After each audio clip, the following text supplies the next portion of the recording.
Oh shit, we're live. What's going on, folks? Hey, everybody. So, who do I have so far? I have Mickey G and Keith from 1675 and Woo Riders in the chat.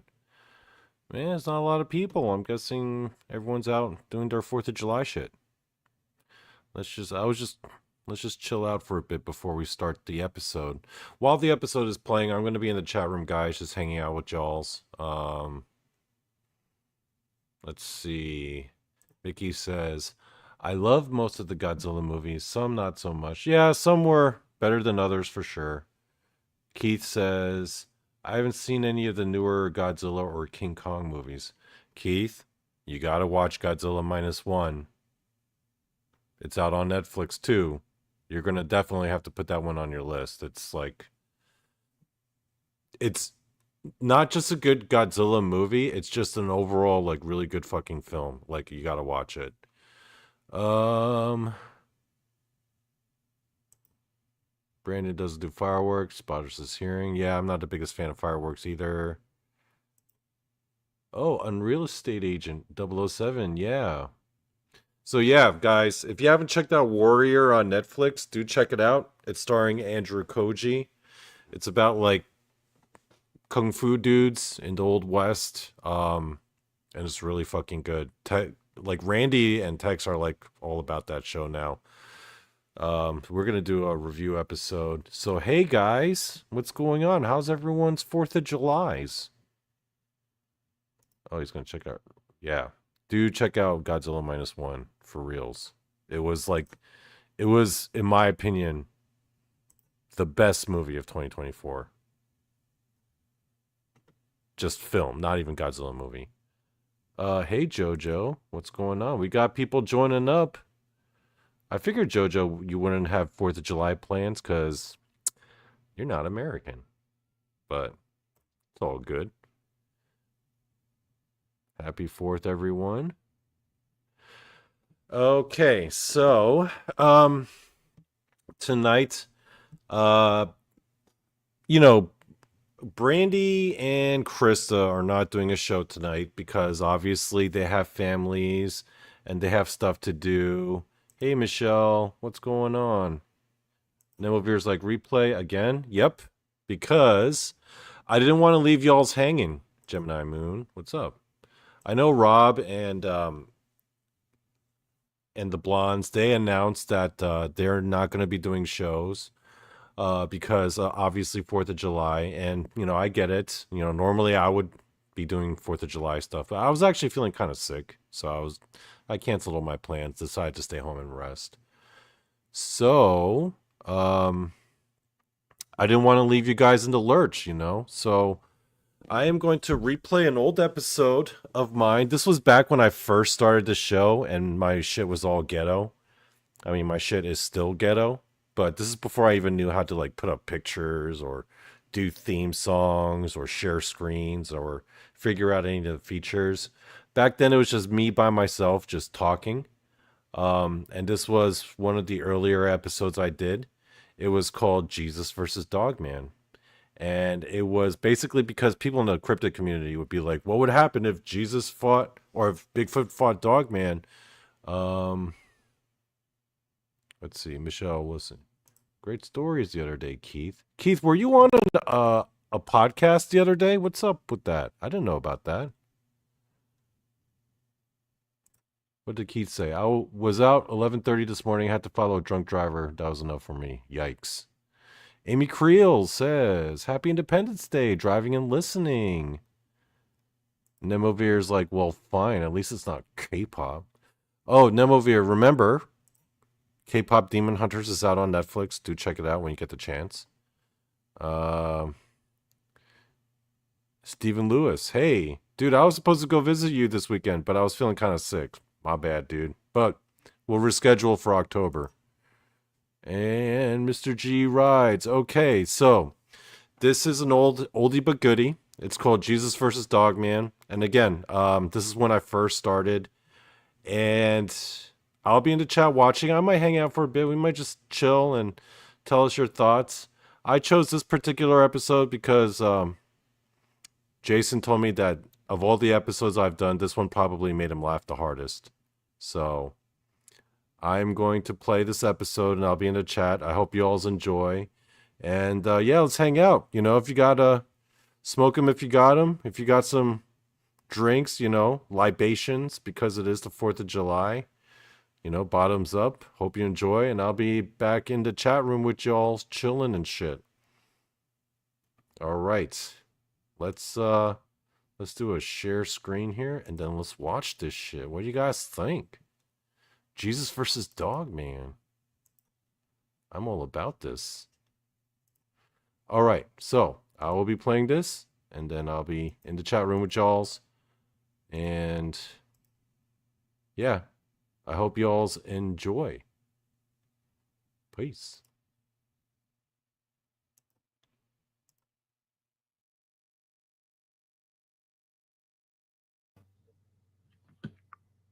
It's me again. Hey guys.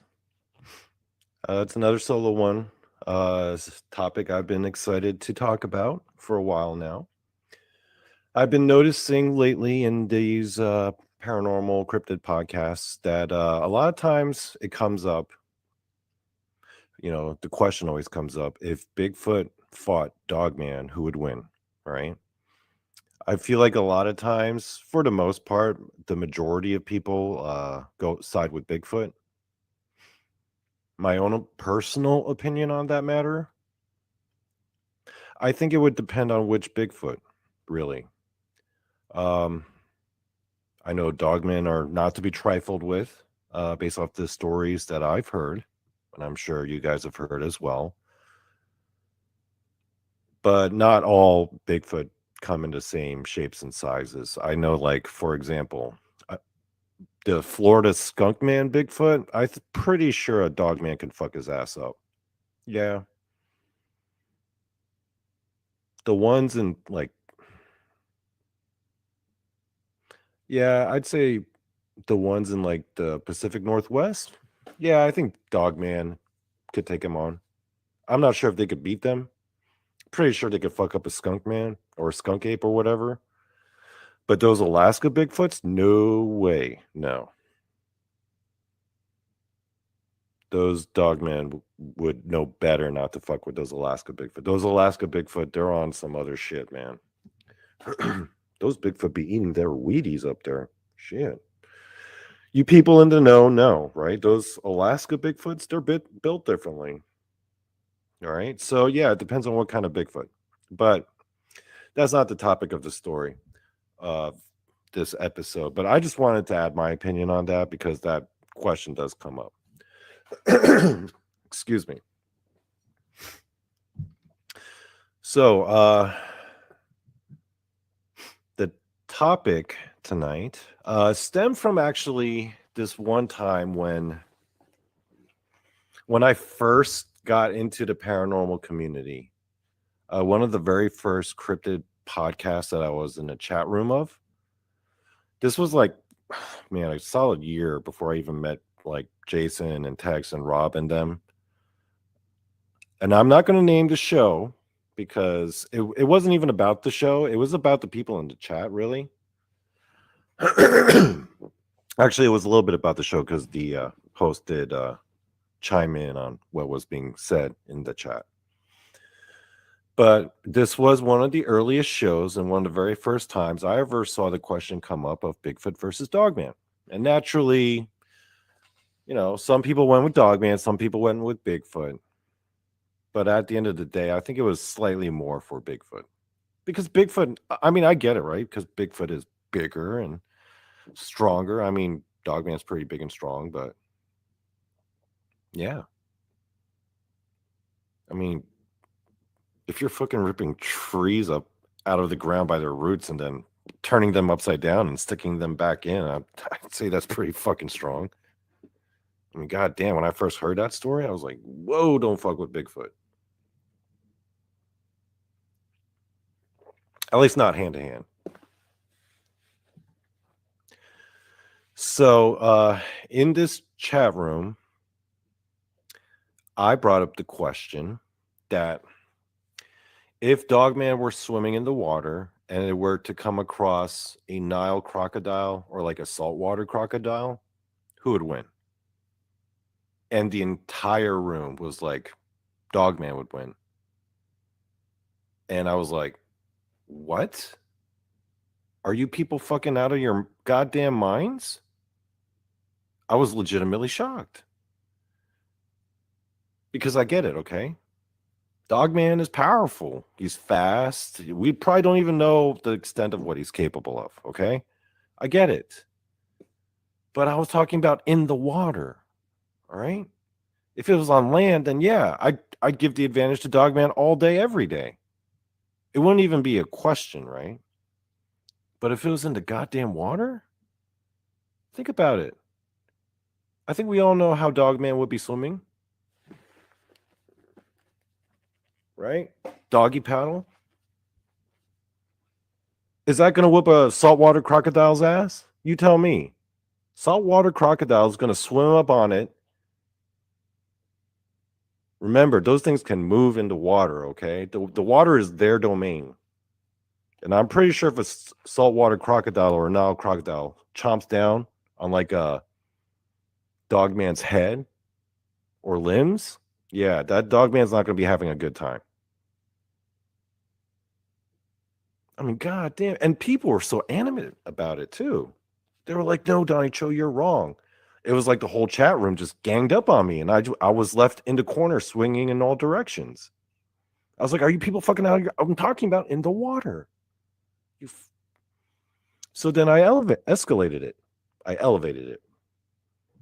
I was like, okay, what about if a Dogman was swimming into water, doggy paddle style, but now it's into water with like a fucking bull hippo? Who wins? And everyone was like, clearly Dogman's going to win. I'm like, what? Are you people out of your fucking minds? Do you know how many people get killed a year by hippos?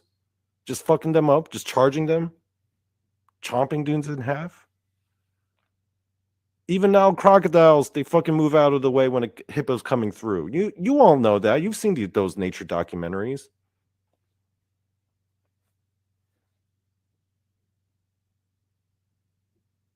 You've never seen those videos where it's like a pack of lions, they're feeding on like a dead gazelle, and all of a sudden a hippo comes along and all the lions are like, okay, bounce.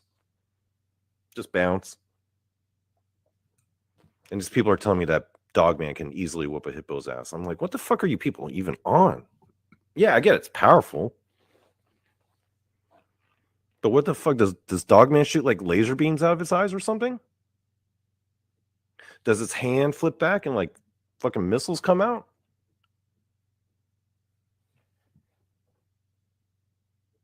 It's ridiculous. I mean, then again, like I got to think about it like this then. If you took like an Alaskan Bigfoot who can like rip a tree out of the ground against the hippo, but here's the thing, it's in the water. How do you know those Bigfoot are all like vulnerable in the water? You don't know. But you know the water is the hippo's domain. So you got to think about all the different variables and factors when you consider these questions. You got to think more deeply about these topics. Just be like, well, Dogman's supernatural, so he could beat anybody. Really? Really? Dogman's got all these powers. Okay, so he could beat up a T-Rex. All right, I get it. Apparently, Dogman can beat up fucking anybody. Apparently, he could shoot like fireballs or something. I don't know.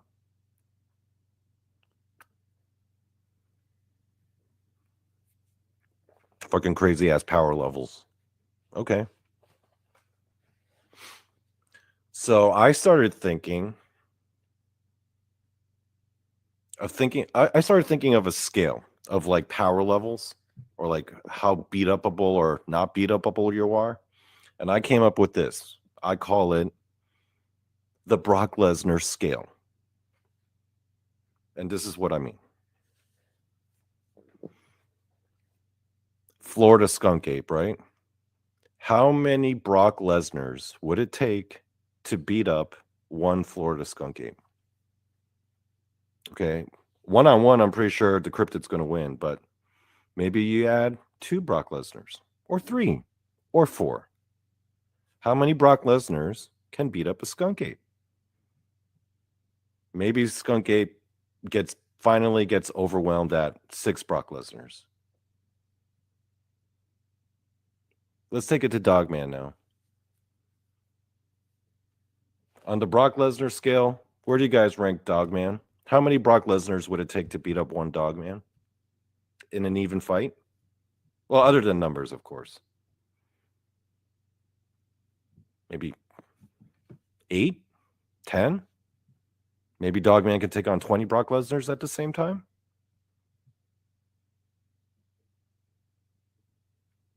That's what I call the Brock Lesnar scale. And that got me thinking. Because Brock Lesnar is like, a human, but a freakish human, but a human nonetheless. It got me thinking throughout the entire course of humanity or human history, has there ever been a human, a man who walked this earth, who by themselves could potentially beat the fuck out of a dog man? That was a question I started asking, and I started pondering, thinking about all the different historical figures, right?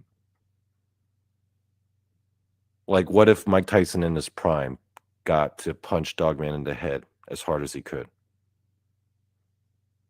Something like that.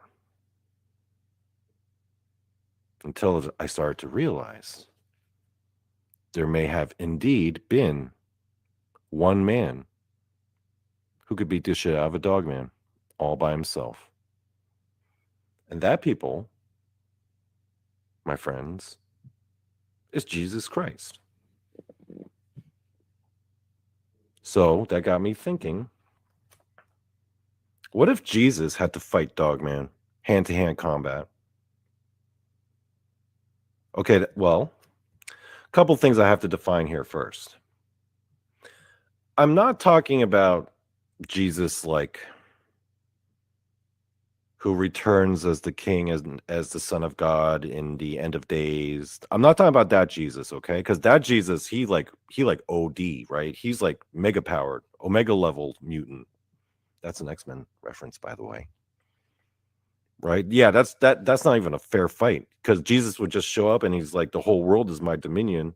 He'll come up to Dogman. Dogman's going to be like, oh no, it's the son and he's returned. I kneel to thee. That wouldn't even be a question, because Jesus would be like, okay, bounce. He'd be all like Dr. Manhattan up in that. That wouldn't even be fine. That's not the Jesus I'm talking about, okay? I'm talking about the OG Jesus. I'm talking about pre-crucifixion, right? When he was still like a man, like fleshly man, and his, he had some powers, right? Like, the Bible defines like his miracles and some of the things he did. But as we all know, he was still able to take some physical damage. I mean, I know this. I saw Passion of the Christ, saw all the damage that he took, right? Physical damage was possible. So I'm talking about that Jesus. Like, what if he encountered Dogman and they had to go to blows, right? None of that, like him commanding him to go away. I'm talking about like if Jesus was like, okay, let's throw down. Let's figure this out. And he started rolling up his sleeves and he was like, let's have a go. I think there is a case for him having been the only physical man to ever walk this earth who could potentially whoop Dogman's ass. That I'm talking about that Jesus, OG Jesus.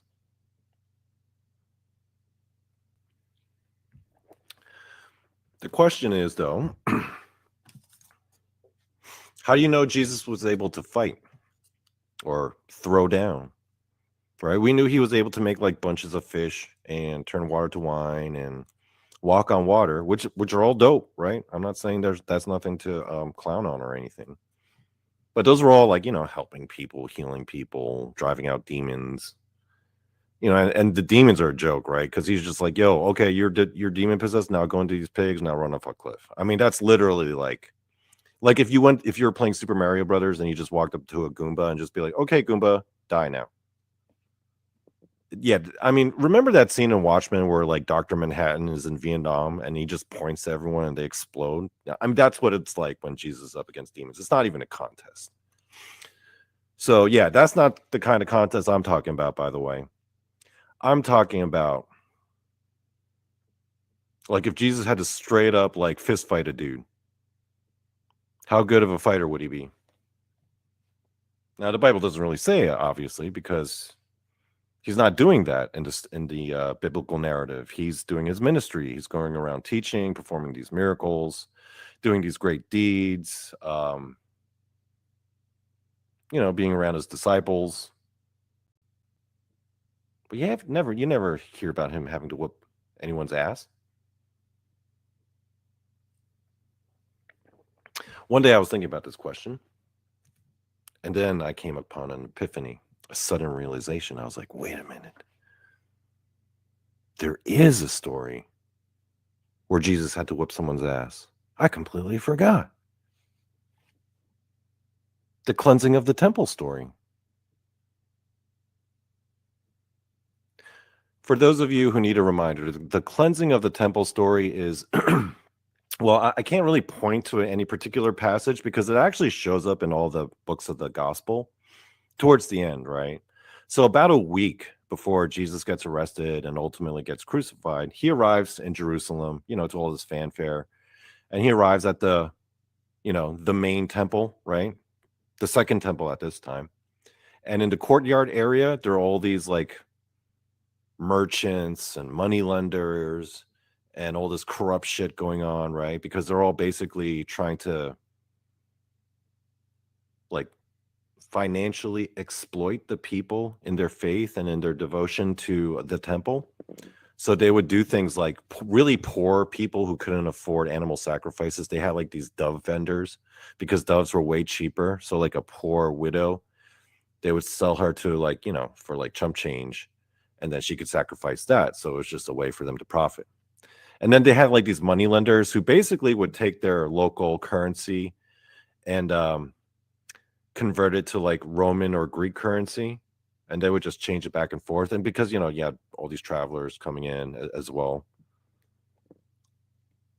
and then like the church leaders, and then Jesus shows up with a crowd of people, right? And he's all pissed at it, obviously, because these people are just swindlers, right? They're just trying to milk the people who just all they want to do is worship. So he gets pissed. It's really I mean, you see throughout the gospel Jesus getting annoyed at shit, but this is the first time you see him go buck wild, right? And he gets pissed, and he according to the narrative takes like a whip, drives out all the actually, you know what? Screw it. I am going to actually read the passage.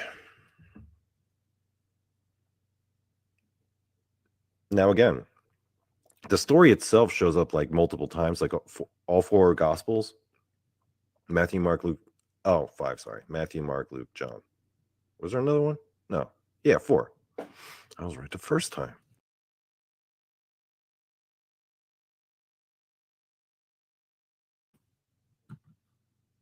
Did I just kick myself? Man, okay. Wait, can I kick myself? I accidentally hit the space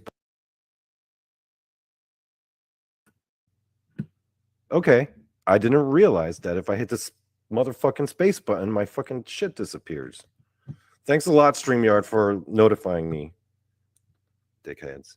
Anyway, this passage is from John chapter 2, verse 15 and 16. And it reads like this. And when he made a scourge of small cords, now pay very close attention to that, he drove them all out of the temple, and the sheep and the oxen, and poured out the changers' money, and overthrew the tables, and said unto them that sold doves, take these hence, make not my father's house a house of merchandise. Right? It's basically saying like all this commercialized bullshit got to stop. And he took that scourge of small cords. And what did it say? He drove them out. and the sheep and the goats, right? It's not that he used the scourge to, like, for example, to whip the sheep in the butts to get them to move, kind of like a, like, hiya, get out of here, right? It wasn't like he was doing that, because the way it's worded, it says, and when he made a scourge of small cords, comma, he drove them all out of the temple, comma, and the sheep, comma, and the oxen, right? Who is them? I think them's was the people who were selling all that stuff, the merchants and the corrupt people. He drove them out, and the sheep and the oxen, right? That got me thinking. He used that scourge to drive those motherfuckers out. And I'm sure all you Christian people have seen those depictions, like in artwork, of like the cleansing of the temple, where Jesus, he's got like his whip in the air and he's all pissed, and all the merchants and vendors are all like, sorry. Right? No one's resisting. It's just Jesus swinging his whip around, and all the vendors are like, And I'm like, is that how it really went down? I wonder about that. Now, here's the thing I question, right? Sometimes in sermons, you'll hear people say that the reason why the merchants were so easily driven out was because they were like, oh my God, it's the Son of God, or that's Jesus. He's mad famous. Oh, he's got this huge crowd. Oh, we can't do anything about this crowd, right? In any of those situations, Jesus wouldn't have needed a cord, because he could have just walked up to them. Like, if they legitimately were like, yo, he's the Son of God, Jesus would have walked up to those merchants and been like, yo, you know who I am? Merchants would have been like, yeah, you're the Son of God. He's like, yeah, it's time for you to bounce. And they would have been like, oh, sorry, my bad, I'm sorry, please forgive us, we'll go. Would he have needed a scourge of small cords? If they were so intimidated by the size of the crowd that he had showed up with, and they were like, yo, this guy came up with like 100 people, oh, we gotta go, this is getting scary again, would he have needed to use the scourge of small cords? And the other thing I started wondering was, why does the Bible go so far out of its way to actually go into like he made a thing and used that thing, unless, that's when my mind blew, because I was like, what if that's not how it went down at all?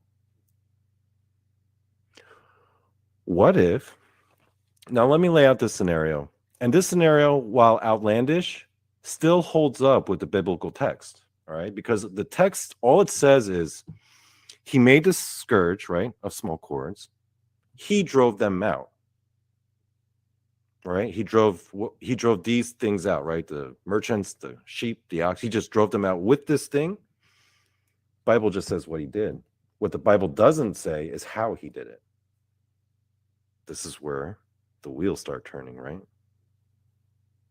Because if we look at all the art, we always envisioned that the one way he did it was just like, being like, hey, I'm going to kick all the tables and swing this thing in the air, and all the merchants are like, I don't think that's how it went down at all.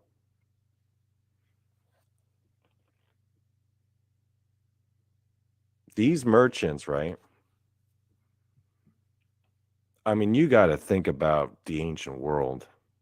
That part of the world at that point in history, being sandwiched all between Rome and Egypt like that.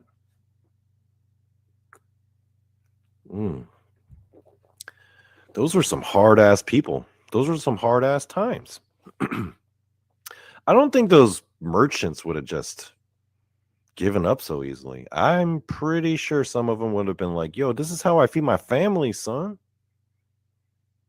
Like, I got kids to feed. I'm over here I'm making an honest living. I'm just trying to provide a service. These people need their currency changed. That's it. I mean, someone needs to do it. I mean, it's just how the temple runs. Don't blame me. I'm literally just trying to feed my goddamn family. The guy selling the doves is like, hey man, yo, if I'm not here selling doves, then these poor people, they got nothing to sacrifice, man. What's up with that? I'm just providing a service. And then they see Jesus come in. First of all, what if those merchants didn't even know who Jesus was and they just see this guy like swinging his whip around? And maybe those merchants weren't so keen to give up their livelihoods like that. Maybe those merchants were like, yo, who is this guy? Yo, someone fuck him up. Maybe the merchants don't go without a fight. Maybe they all stand up. And these are ancient times. These people are carrying around daggers, possibly swords or clubs. Maybe they got some hired goons because they make money. They could probably have hired goons, security guards. Maybe there was a gang of them. Maybe there was a bunch of them. And Jesus was by himself. And all he had was this scourge made of small cords. And he used that on them to drive them all out.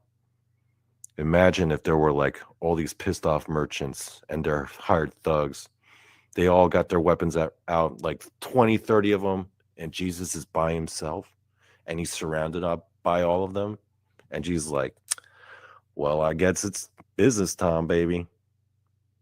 Rolls up his sleeve, takes out his scourge, and proceeds to fuck them all up.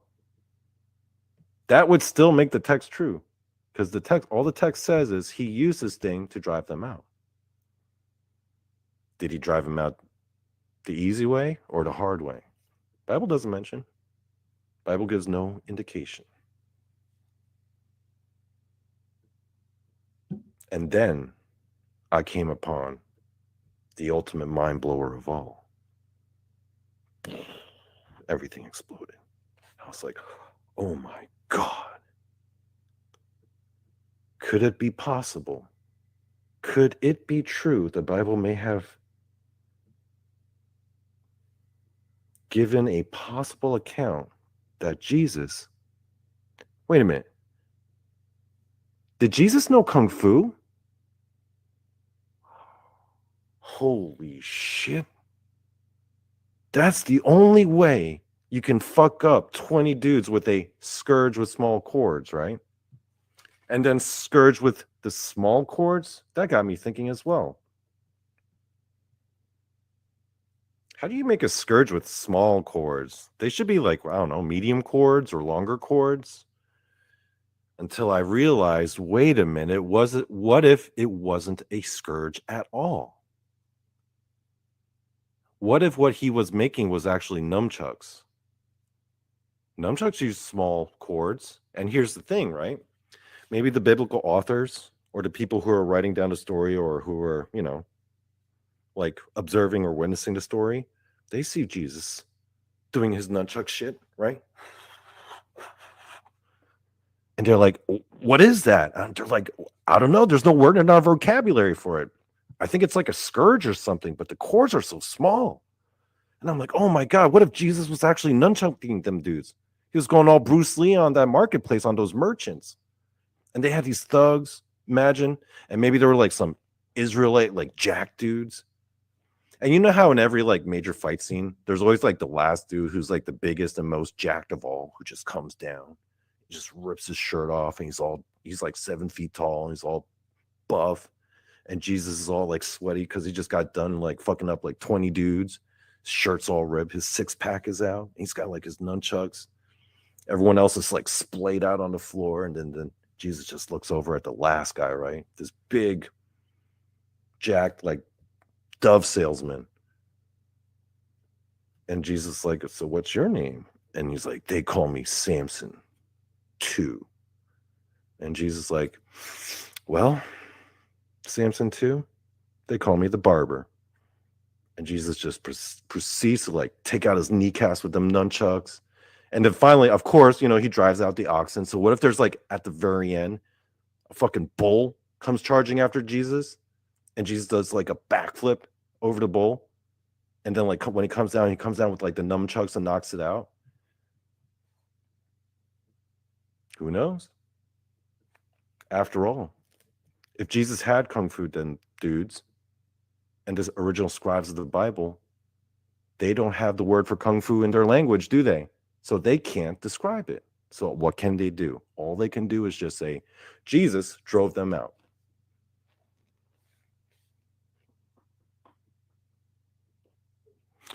So I wonder if that's the Jesus. That's the Jesus I want to know.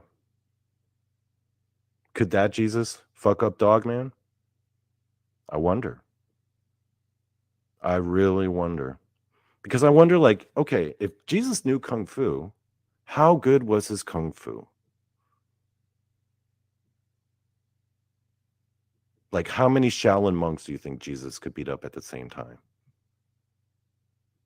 Just like with him, with just kung fu skills and, you know, just nunchuck skills. No like magic stuff. Okay, like magic aside, like could Jesus beat up Bruce Lee? And going back to the Brock Lesnar scale, how many Brock Lesnars would it take to beat up one Jesus with the nunchucks, with maximum kung fu, right? OG Jesus. I'm not talking about superpowered return Jesus. Could that Jesus beat up, like, I don't know, like 40 Brock Lesnars at the same time? Could you imagine what that would even look like? That is the question I wonder.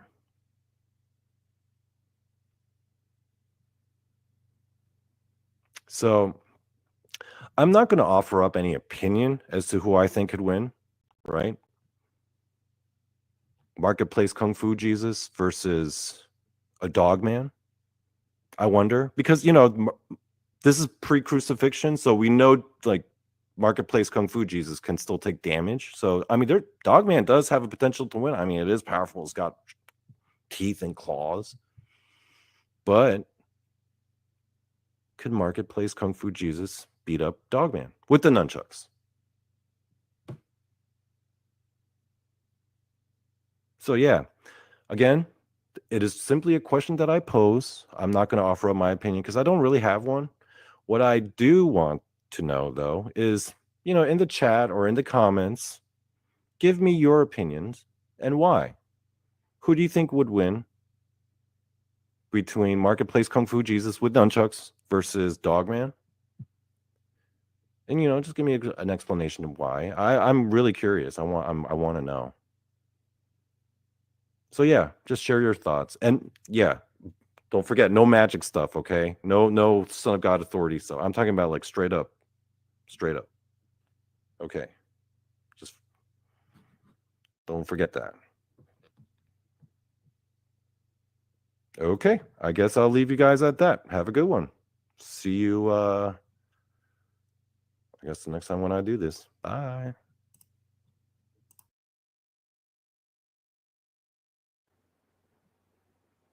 Okay, I think we're started. Oh yeah, by the way, feel free to cuss as much as you fucking want.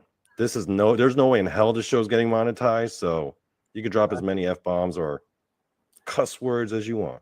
Good to know, because I have to kind of hold back a lot of times on my show. No, not my show. This is a rated R show, my friend. Anyway, for people.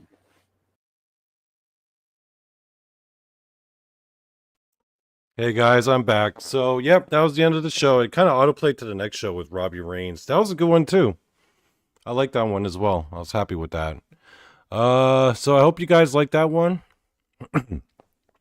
Man, it's only been 39 minutes. Should I play another one? What do you guys think? Yeah, let's play another one. That was a short episode, actually. So I'm going to try to see if we could play a different one. I haven't decided which one I want to play, though. What do you guys think? Let's see what people are saying in the chat. Cool, Donny Cho. I never saw that one. Well, thanks. I'm glad you liked it. Keith, this was a good time. Was a good time. Shit, this time's still going, baby. I'm thinking about putting up another episode. What do you guys think? Oh, okay. Here's one I'll put up. This one. Okay. So, I don't know if you guys have not seen this one. Okay. This episode, this one bothers me. Not because I wasn't happy with the episode or anything, But it was weird because so normally my view count for my episodes, like a shitty episode will do like 100, A good episode for me, like by my standards, would be like anything over 200. But then there are a few episodes that just hit gangbuster numbers, and I have like no fucking clue why. So this episode, when I did it, I like literally like was asleep on the couch behind me, and I rolled out of bed. I rolled over from the couch, and I looked at my watch. I was like, "Oh shit, I've got a show I gotta do, and I got nothing planned." So I just decided to talk about my favorite pro wrestler. And this show by far does the most views out of all of my episodes. So like typically my view count is like between like 150 to 250 on average.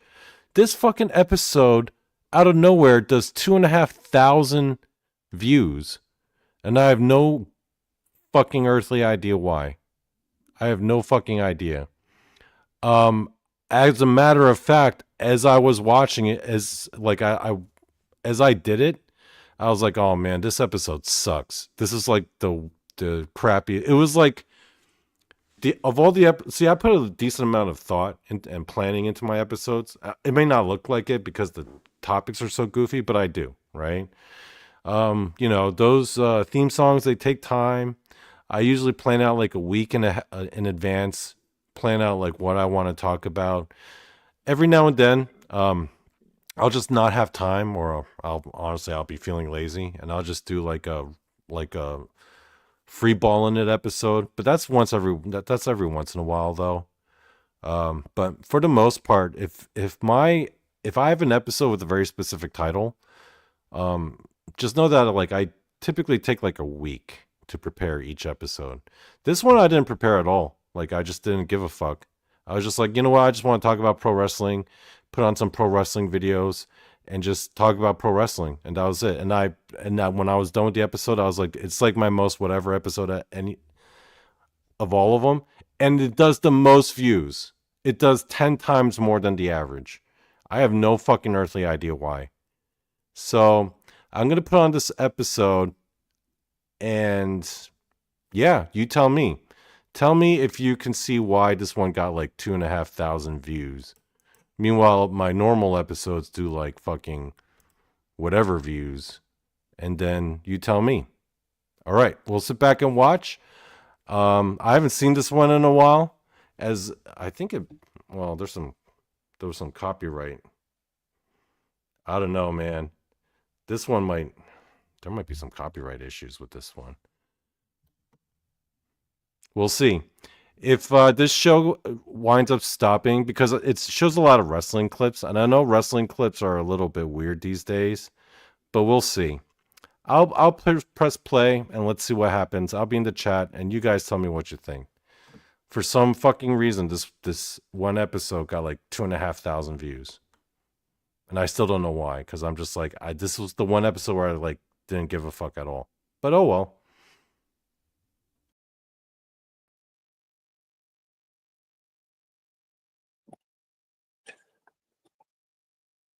Warning: the following episode contains graphic displays of violence. If you are at all triggered by the sight of women getting the absolute fuck beaten out of them, then perhaps this isn't the episode for you. Now run along back to church, choir boy. Viewer discretion is advised. Okay, hey everyone. I just had to throw out that disclaimer for tonight because tonight things are going to get a little bit raw, a little bit fucked up, and yes, you will be seeing the sight of women getting the absolute shit kicked out of them. Let's say hi to the folks in the chat. Danny Staten is in the house. Hey, Danny. Yo, man, you did a great job last night on Rob's show, Bigfoot Michigan Rob. I just gotta say, yeah. For those of you who didn't catch it, if you're watching right now, check out Bigfoot Michigan Rob's show last night, Tuesday, February 13th. Danny makes an appearance. Yeah, and he does a good job. There's Glenn Dennison. Let's see. Jose is in the house, into his house. All right. I guess we got people tonight. I guess I can begin. So, tonight's topic is about this woman that you see before you. She was born in 1981 in Osaka, Japan. And her name is, oh, Danny even posted a link. Her real name is Urai Kanako, um, colloquially known as Kana in Japan, when she was a wrestler there. And then when she moved on to the stateside, she became known as Asuka. It's a thing with WWE. They kind of make everyone change their names because they like to have ownership over the wrestlers' names. So yeah, her original name was Kana, and yeah, when she became a WWE superstar, she was known as Asuka, or Asuka is the way it's pronounced. So she is my personal favorite pro wrestler. Probably well, I don't know if she's my favorite pro wrestler of all time. That definitely by far my favorite women's wrestler. And a topic for tonight's show. So, yes, the queen of violence, the most violent woman in all of pro wrestling, the most brutal woman who has ever stepped into squared circle. Arguably. Now, there are some women that have, one can make an argument, are just as brutal or more brutal. But there's a thing about violence in pro wrestling that people need to understand. And one of the best illustrations I have of this is was her involvement in a match in Japan back in 2014.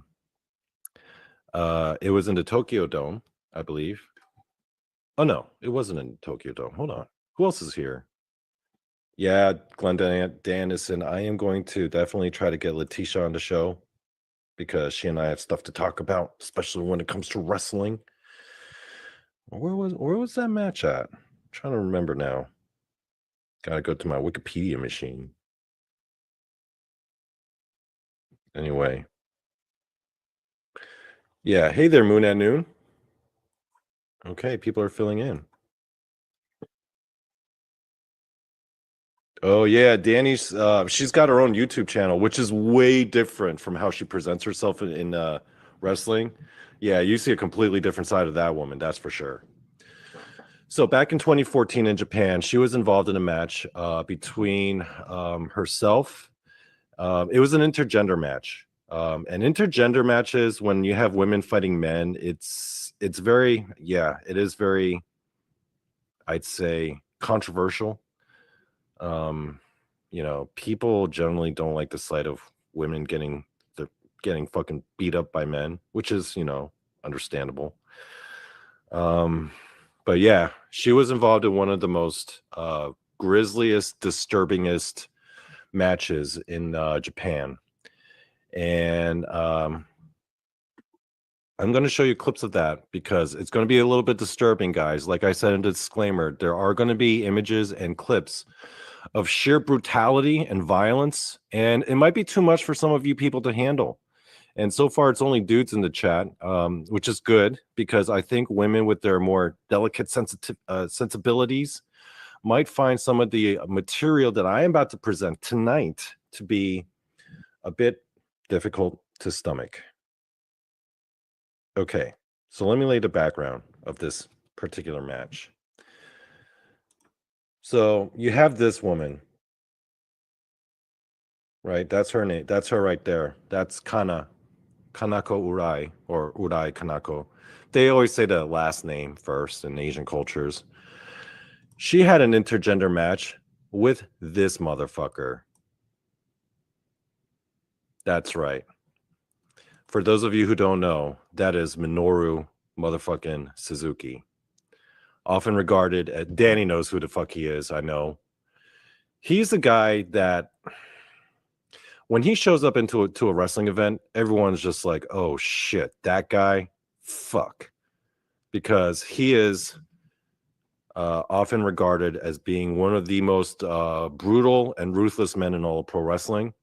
Former MMA fighter. I think he's got wins over the likes of like Ken Shamrock. Wait, let me actually verify that. Man, I should have done more research. But yeah, he was an MMA fighter and pro wrestler. He kind of did both. And yeah, he is the guy that went up against the topic of my show tonight, this lady. And it went down to, oh, hey there, Bernard Fox. Hello, all. I don't know why. This just turns me on. However, oh, Bernard Fox, you're in for a treat tonight. Okay. So here's the thing before I show you clips of this match, okay? So pro wrestling has multiple different styles, multiple different subgenres, and it's big in different countries where in each country they all have their own particular tastes and expectations and things just that people prefer. So like for example, what we know as pro wrestling in America is a very it's almost cartoonish in a way. It's a lot of like very braggadocious personalities. It's a lot of big moments and a lot of glitz and glam, and that's kind of like the American style of pro wrestling. Especially with like mic work. One of the things I like most because I'm an English speaker, so I like really good mic work, guys who are like really good at cutting promos. That's kind of like the style of pro wrestling that Americans tend to gravitate towards.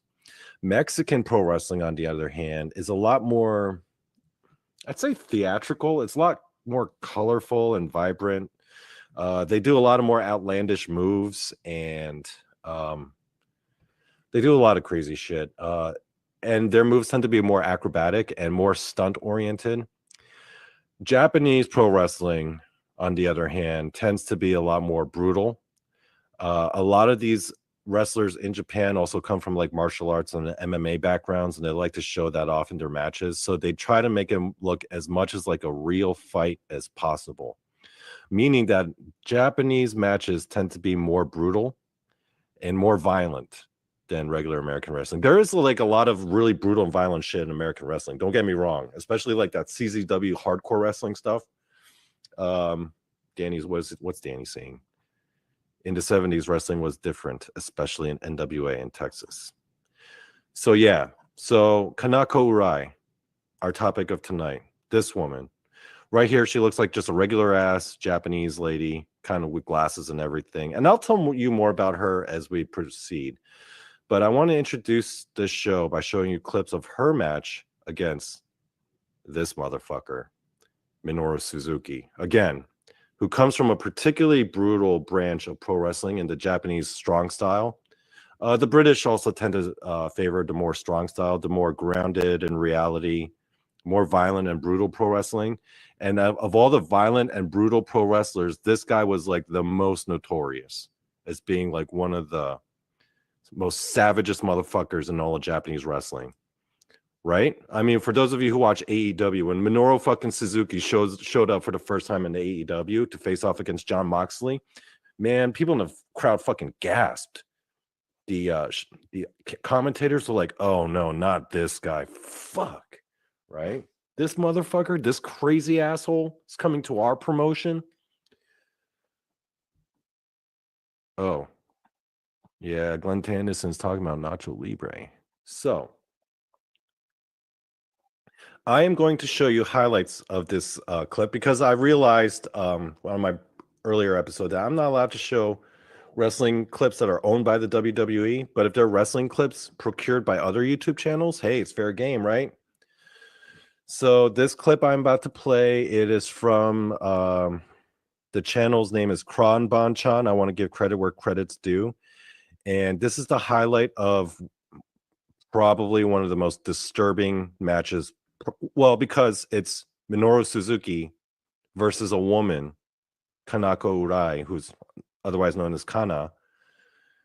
And yeah, let me show you this clip. It gets pretty fucked up. When you get the Japanese audience screaming, "Hey, stop the match. This is too much." You know it's too much because the Japanese people, they're used to way gnarlier shit than the American audience. Okay. Let me get this video rolling. Okay.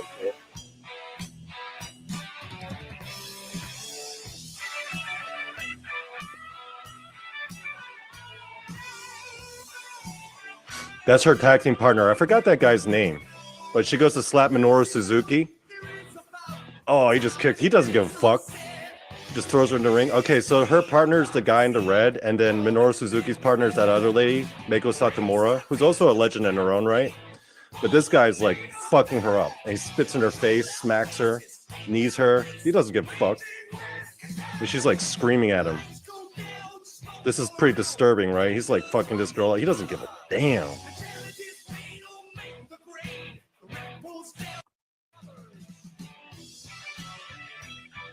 Minoru Suzuki, man, he's that motherfucker. He's that guy who doesn't give a damn. He goes in there just to cause pain. He doesn't care if you're a man or a woman.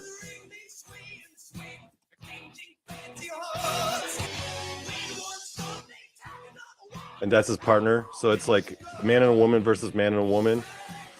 So she's going up against him. So he's no selling. That's called no selling when you act like it doesn't hurt. Oh man, and he just clocked her. He just clocked her. He don't give a fuck. And he's just gonna run around. Bam! Just kicked her in the face. This is man on woman violence. I know this is too much for you to watch, but this is important, guys. This isn't the Japanese audience haven't really turned on this match yet. It's going to come later on where you hear people. I've watched this match mad times, and you hear people in the crowd being like, "Stop the match" in Japanese. Yeah, she just German suplexes her, and so they're having a proper match, and then he just kicks her. He's like, "Fuck you," and she's trying to hit him. He's like, "Nah."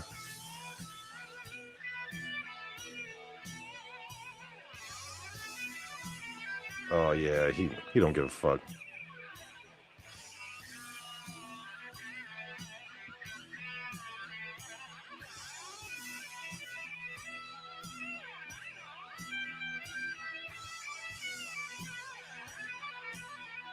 Oh, she got him back at that point, right? She kicked him in the balls. She's trying to kick him in the head. And on woman violence, baby. Only in Japan. She spits on him. She's like, "Fuck you," headbutt him.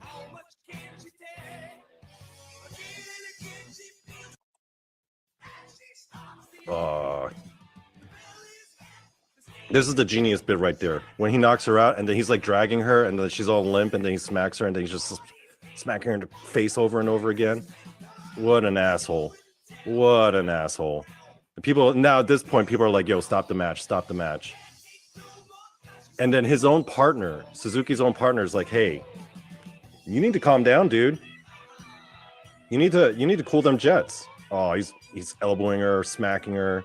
She's already out cold, kicking her around. This is Japanese style, baby. This is how Japanese people roll. Actually, not, because people in the crowd are now getting really uncomfortable. And again, it takes a lot to get Japanese people to be like, "This is fucked up, guys." This is hard to watch. And she's like smacking him. He doesn't give a fuck.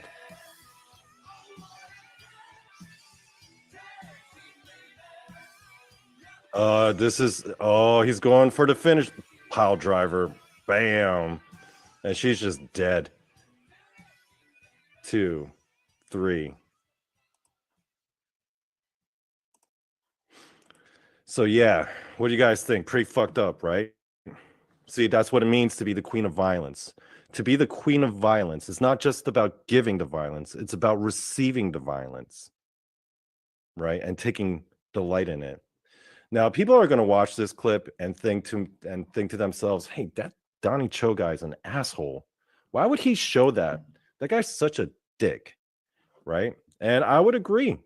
And Danny's seen worse. Yeah, I have seen worse. It's just when you see a guy brutalizing a woman like that, no, I mean, okay, I can think of a few worse things. The Dudley Boys power bombing a grandmother through a fucking table. That one's pretty bad, but funny. Jose Magin is like, she took it like a champ. Cool Hand was like, that's hard to watch, right? So, yes, it is hard to watch. It is hard to watch a man beat up on a woman like that. Except there are a few details that I'm going to share with you that are going to change some of the ways you think about that match, because that's not the whole story right there. One of the things you have to realize is that the booker of of that particular match was none other than her. She booked the match. Meaning, okay, what does it mean to be a booker? So in pro wrestling, the booker, you know how like they say pro wrestling, everything's predetermined, right? The booker is the one who decides the outcome of the match. And they kind of decide what the finisher is going to be, what the sequences are going to be. She was the one who directed that match, meaning everything that guy Minoru Suzuki was doing, he was doing under her her direction. As a matter of fact, according to interviews afterwards, because it was all over Japanese media where they're like, how could this match take place? It's so messed up. Even Japanese people, they're not very politically correct, they're not very woke, but that was even a little too much for that audience. People were asking, like, how could they do this? And then it comes out that she was the one who was the booker, meaning she told Minoru Suzuki to do all that. Not only that, according to interviews with both Suzuki and Kana, before the match, Minoru Suzuki actually went up to her and kind of protested the match itself. He was like, he went up to her. He literally went up to her and was like, I'm not comfortable with this match. I don't feel right doing this. And then Kana was like, no, you got to do this. Right. And that's the thing. This was her design. She ordered him to beat the shit out of her because for her, now here's another layer to this story. According to interviews with her, Minoru Suzuki was her idol. He was the guy that she modeled herself after. And as a matter of fact, he was the guy that inspired her to get into pro wrestling. And for a Japanese female pro wrestler to get the shit kicked out of you by your legend, your hero, is like the greatest honor, right? So in later interviews, when they asked her about that match, she said that was one of the proudest moments of her career, because to get that ass beating from Minoru Suzuki himself, the guy who inspired her, this little girl, this former figure skater. That's right. She used to be a figure skater before she got into wrestling. This former figure skater, she saw Minoru Suzuki and she was like, I want to do what that guy's doing. And so when she was finally able to book a match with Minoru Suzuki himself, she said, I want you to beat me up better than the guys. And Minoru Suzuki was like, what? I'm not cool with that. I'm not comfortable with that at all. And then she was like, this will be my greatest honor in my career. And, afterwards, the two of them formed a pretty deep bond and friendship. And Minoru Suzuki even claimed, like in multiple interviews, that of all the women wrestlers that he's met in his entire career, Asuka or Kana was like the woman he admired and respected the most. And after that match, they even actually went on to do a tag team together and actually compete as a team. And this is them like, yeah, they're real close. This is them after that match, like hugging, and she's all crying. She's not crying because she got her ass beat. She's crying because she's happy she got her ass beat, right? Those are tears of joy. She was like so honored at the fact that this freaking psychopath, Minoru Suzuki, just beat the shit out of her, that she's crying tears of joy. That is the reason why, to me, this woman is the queen of violence. Yeah. Oh, Tanya Harding can learn a thing or two from this lady. That's for sure. Okay. So there's that most disturbing match that Japanese people are talking about. They're like, this freaking psychopath, Minoru Suzuki, just beat the shit out of this girl half his size. And again, she booked the match. She did it, he did it under her orders. And then afterwards, she did a couple matches as a tag team with Minoru Suzuki, but then she was like, guys, I'm going to quit pro wrestling. And people thought, oh no. Was it because of that ass whooping that this psychopathic motherfucker gave her? Right. And so she's like, I'm going to take an indefinite leave of absence from the world of Japanese pro wrestling. Cut to the US a few months later. Now, in the WWE, there's a secondary promotion known as NXT. NXT is sort of like, I wouldn't say it's like the minor leagues. It's more like the I don't know, Danny, how would you compare NXT versus WWE back then, right? So WWE was like the more mainstream, the more media friendly, um, the big names, the big WrestleManias, but it was a lot cleaner. Everything was a lot more clinical. It was a lot more kid friendly. NXT was kind of like their underground league where it was more like up and comers and people from the indie scene and people from the international scene like Mexico and Japan and Europe mixed in with like trainees who are like, a lot of these trainees were like former college athletes, right? But then you also had people who were like from the indie world, from the independent leagues, and they were all kind of mished and mashed. And this was kind of like the feeder league for like the mainstream WWE. But the thing about NXT was when it was at its prime, that was where you went for like the best pro wrestling matches because these people were hungrier.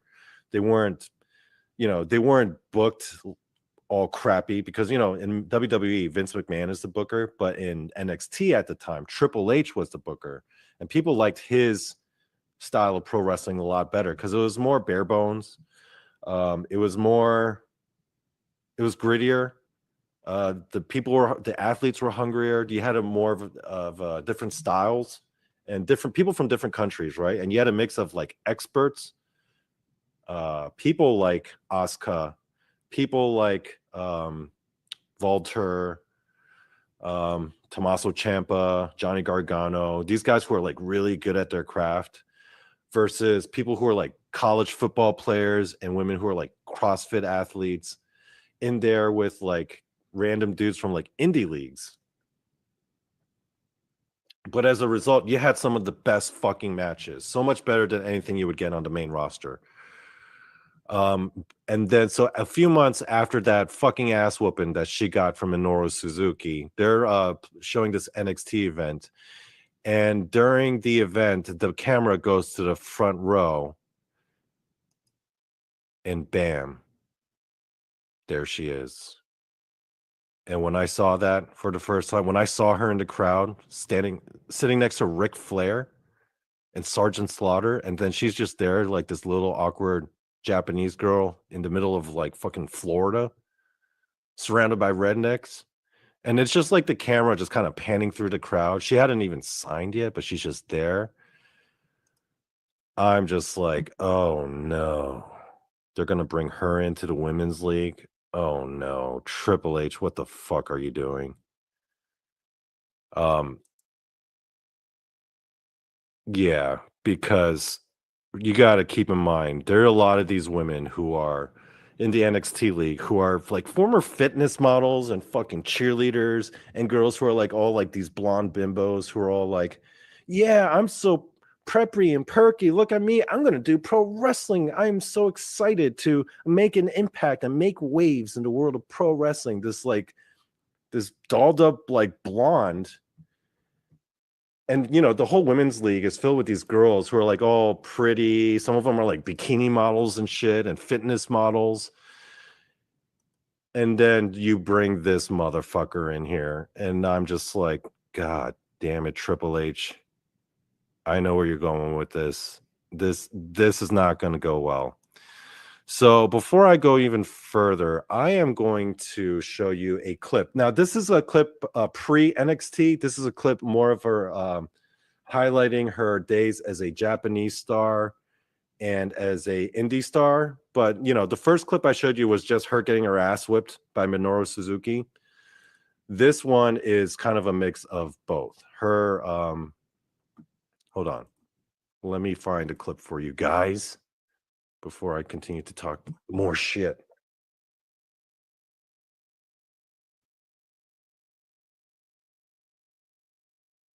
Hey guys, before I continue, real quick, when I was playing that video, guys in the chat, did my was my music were you able to hear that okay? Only because I wasn't able to hear it okay on my end. Did the music sound all right? Was it 5.5? Glenn? Girl in the gong. Oh, we have a girl in this chat. Ooh, you're the first girl in here. It's all dudes. Danny, is my was the audio okay on that video? Were you able to hear the music? It's just because the audio is kind of cutting out on my end, but then when I replay it, okay, cool. Jose, thank you. Okay, now we're gonna play the next clip. This is, hold on. This is a highlight reel of her pre-NXT, pre-going to America days. Well, some of these clips were from America, but they were from the indie circle. Here we go.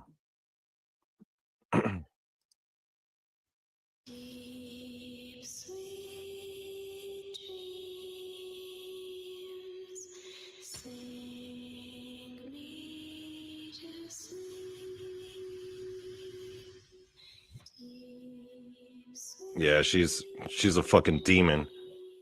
She's a motherfucking murder demon.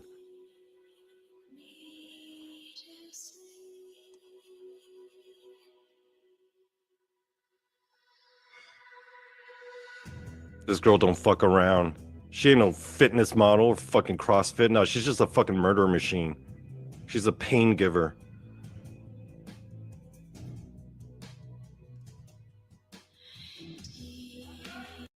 Okay, so the first clips of first parts of this highlight reel is just going to be her taking an ass beating, because the whole point of being the fucking queen of violence is you gotta give as well as you receive. So this first part is just her receiving. So this is her getting like beat up. That's her getting smacked. Oh man, that girl just fucking smacked the shit out of her. Oh, that's her getting slammed. Getting fucked up. Oh, that dude just straight up punched her in the face. And she's like screaming murderous for it. Yep, that's Suzuki. Bam. Oh, you hear that thud? Okay, this part, you actually hear the thud, and that's like the result of that. She got legitimately headbutt, and she just started gushing blood. She keeps going, because again, she don't give a fuck. Okay, the next part is her being like, my turn, bitch. And she's like getting ready to like give it back. And boy, does she give it back. This lady don't give a fuck.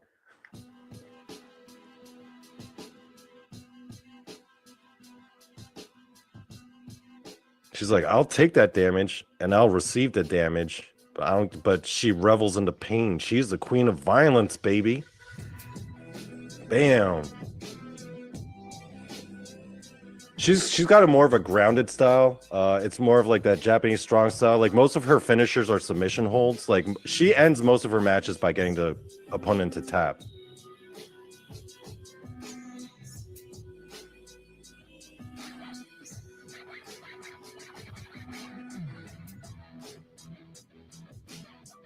She's just mean. She's just all sorts of mean and violence and just brutality. That's all she is. Yeah, she ain't in here to win no beauty contest. She's just trying to fuck people up. Hey there, freaky geek.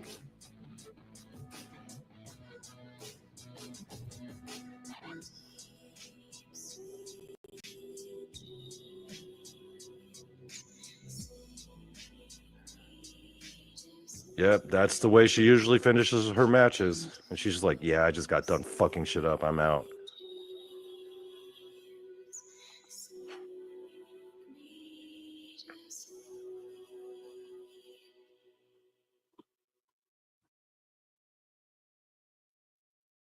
So yeah. So that's the girl that shows up on NXT next to Ric Flair. And again, all of the girls in the NXT women's division are like, you know, indie girls, fitness models, a lot of like blonde bimbos. And then now they're going to bring in the Japanese murder demon, Triple H. What the fuck are you thinking, dude? Damn. I thought we were going to get competitive matches with bright up and coming stars, some starlets, some women with so much spunk and zeal and zest who just want to show off their athletic abilities. But then Triple H is like, hey, let's just put him in there with the fucking Japanese murder demon and see what happens. Fuck Triple H, man. Damn. Why would you do? Why would you book these matches, dude? Anyway, oh hey there, Wu Train Riders. Happy Valentine's Day. Anyway, yeah, it was Triple H was just out of his mind bringing this woman in into like these girls who are like some of them were just learning how to pro wrestle, and some of these girls were like former college cheerleaders, and then you're gonna put them in the ring with her. So what happens? I'll tell you what happens. 504. That's the number. 504 is the number of days that Asuka went in NXT. She basically went through the entire women's division for 504 days, undefeated win streak. In fact, she never even lost her title. She just relinquished it when she moved to WWE. For 504 fucking days, she leaves this path of destruction, right? She just fucks girls up.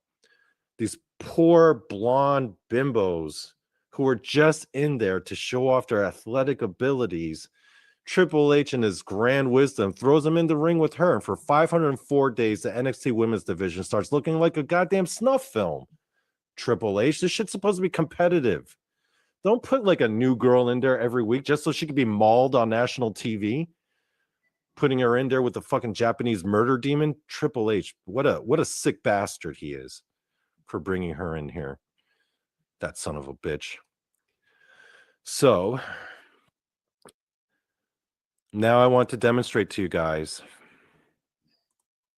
Okay, that's Kana in Japan. This next bit is Asuka in NXT. Now just tearing up these poor American women, poor American girls, you know? These poor American blondes. Like, why? Why would you do this, Triple H? Why? What do you have against blonde American women, Triple H? Why? Anyway, I'm going to show you the kind of devastation that she leaves for 504 days. It's like every week. It's just like, oh, here's this new girl. And she comes on, they interview her. Hi, my name is Blondie McBlonderston, and I'm here because I'm a former fitness and CrossFit model. Look at my muscles and my boobs. I'm so happy to be here. Look at my perfectly curled hair. I am going to make such big weight. Oh, never mind. She's in the ring with the fucking murder demon. Never mind. She's going to get mauled in front of everyone on TV yet again. Yep. It's just madness, guys. Pro wrestling is madness sometimes. And now I'm about to show you an example of this madness. And this comes from the channel. It's called Abandoned Sarah. Thank you, Abandoned Sarah. All credit to you. But let me show you the fucking devastation that she leaves, the fucking ass whoopings that she leaves to these women who are like so unprepared, you know? These fitness models and indie girls. And they're just being fed to the Japanese murder demon. You know, pro wrestling sometimes. It's a stressful hobby. Ladies and gentlemen, it is my honor and privilege to introduce This is her in America about to fuck shit up. Women's Champion, Asuka.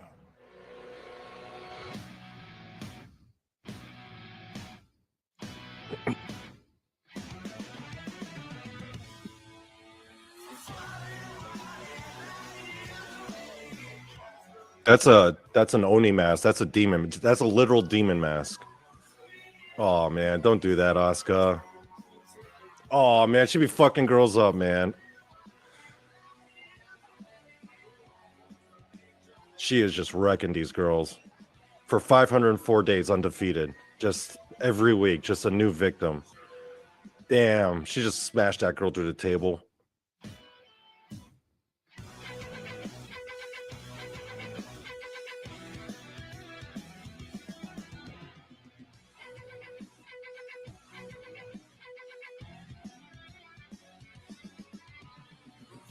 Yeah, rear naked choke. She's like, fuck, bring the next one. She's like, oh, are you guys tired watching me kick ass every week? Oh well, I'm just gonna keep whooping that ass because that's how Asuka rolls.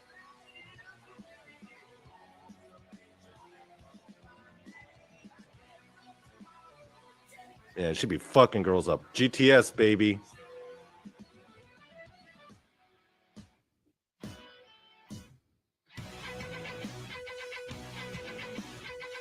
Oh, Dana Brooke. Don't maul Dana Brooke like that, Asuka. Dana Brooke's such a sweet lady. See that big lady right there? Hold on. That bigger lady? Where is she? This lady right here, that's we all know who she is, Nia Jax. That's Dwayne The Rock Johnson's cousin. She's Samoan. She's like 200 plus pounds. You think Asuka give a fuck? Nah, she smashed her too. Fucking annihilated her. She's just like a smashing machine. She's just fucking these girls up. These poor girls. Don't do this, Triple H. Why?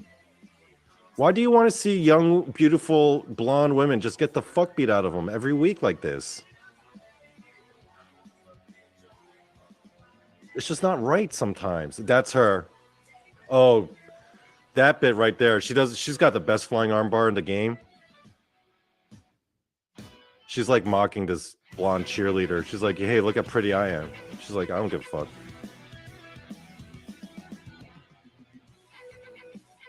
Freaking murder demon.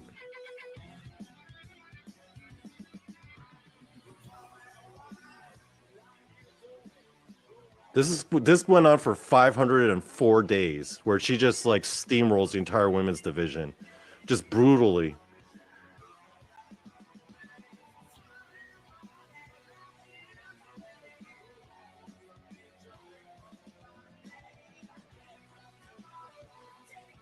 Just like, yeah, give me my damn belt. I'm going home.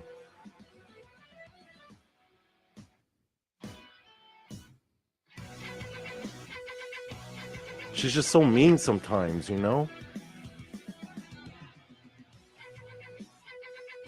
Man, I love her flying armbar is a thing of beauty.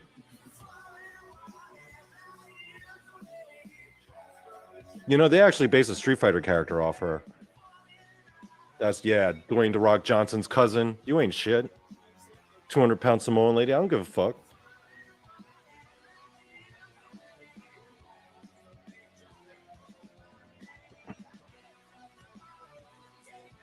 She's so mean, guys. So mean.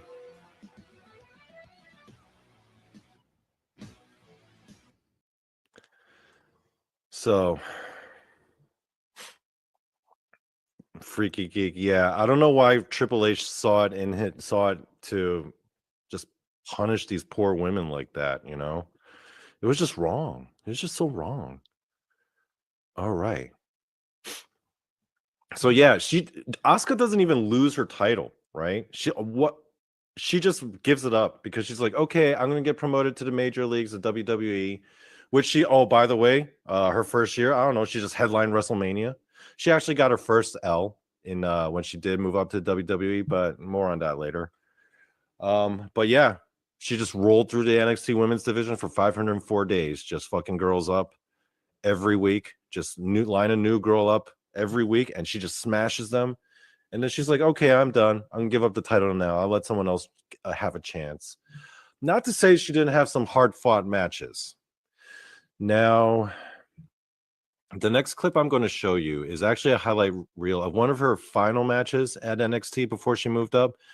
And it was one of her more brutal matches. This was probably the match where she took the most. Well, this match with this one woman was probably a lot more painful for her than that match with Minoru Suzuki for reals, because this is another match she had with another woman this time that got uncomfortably violent, but for a very different reason. Her opponent that night was a woman by the name of Nikki Cross.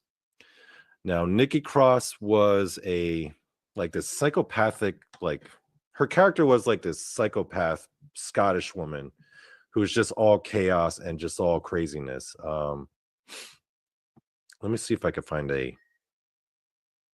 actually, you know what? I'll show you a brief clip of her.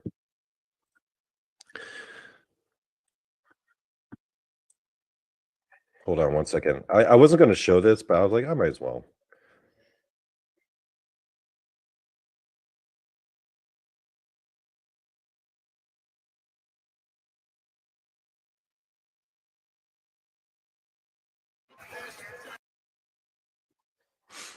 So one of her later challengers is Nikki Cross, who was like she was surrounded by these like psychopathic Scottish dudes, and they were known as Sanity, where everyone was just like batshit crazy. And she was the one that was gunning for Asuka, who was like, "I'm going to get this bitch if it's the last thing I do," because she was tired of seeing everyone was tired of seeing Asuka just fucking these girls up. So finally, they bring in this one psychopathic Scottish lady, and this is just a clip of like just to give you a sense of who she is that's gunning for Asuka, who eventually went on to have one of the most brutal matches ever with her.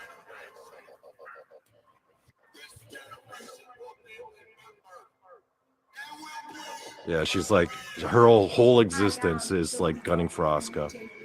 I am the show. I am the star. I am the main event. Stick it pop or stick it. Yeah, so she's like, It'll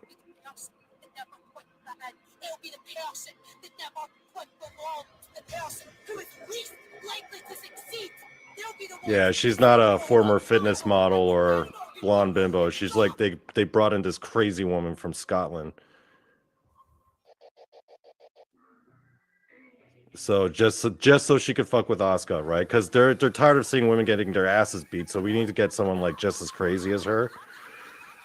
So yeah, that's her like beating up on Asuka, like attacking Asuka and beating up on her. And oh man, she's kind of nasty in her own right.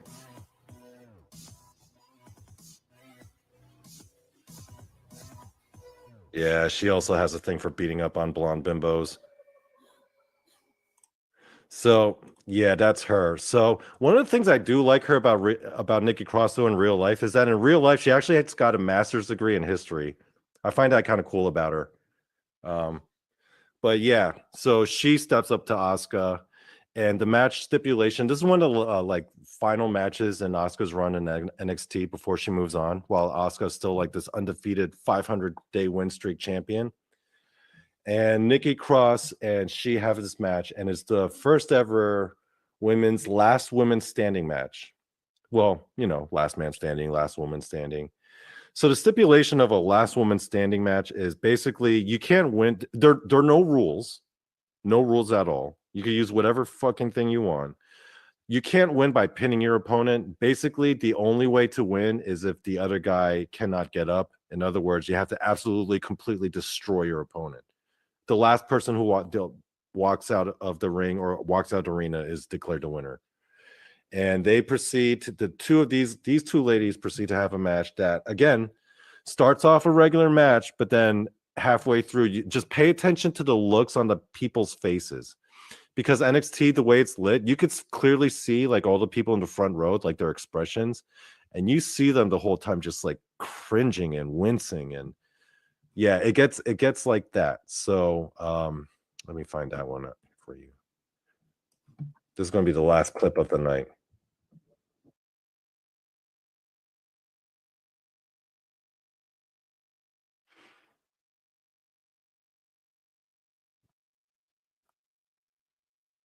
Hold on, let me pull this up. Okay, I got it. Found it. Yes. Okay, here we go. You guys are in for a treat. For the first time in NXT history, the following contest is a last woman standing match for the NXT Women's Championship. Asuka's looking at her like, oh man, I think this one's going to be a problem.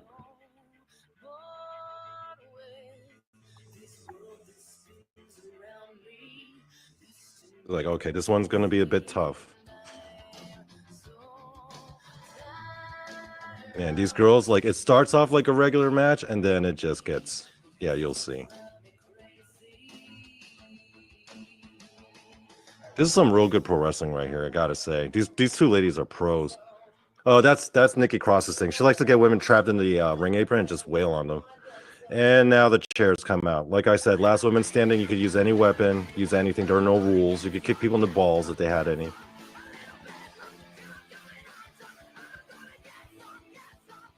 Yeah, they're just beating the fuck out of each other now. Yeah, you can see the people. Look at the people's expressions. They're just like, oh no.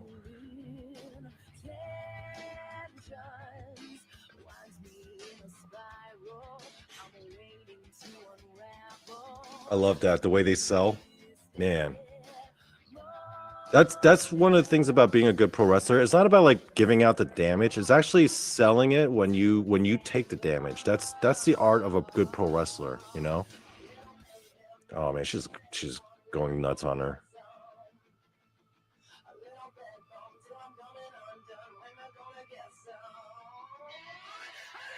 You don't fake that. That's the part where people are like, oh no, it's getting crazy now. There's always a trash can lying around, Magneticus. This is the world of wrestling.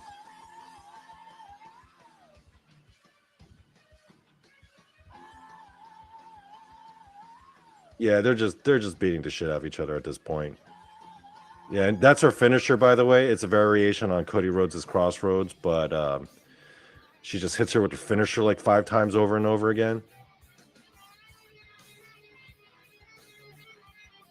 And now it just starts getting crazier and crazier.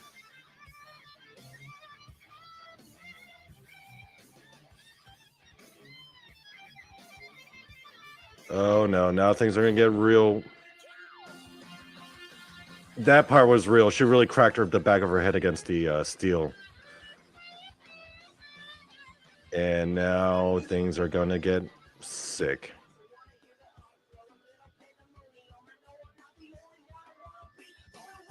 They're just all over the place.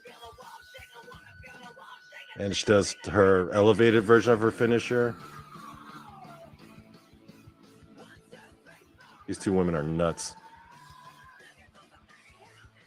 Oh, here comes the table. Yeah, just wailing on her. Asuka's like, nah, bam, right through the announcer table. She fucking suplexed her from the top of the ladder. Nikki Cross is dead.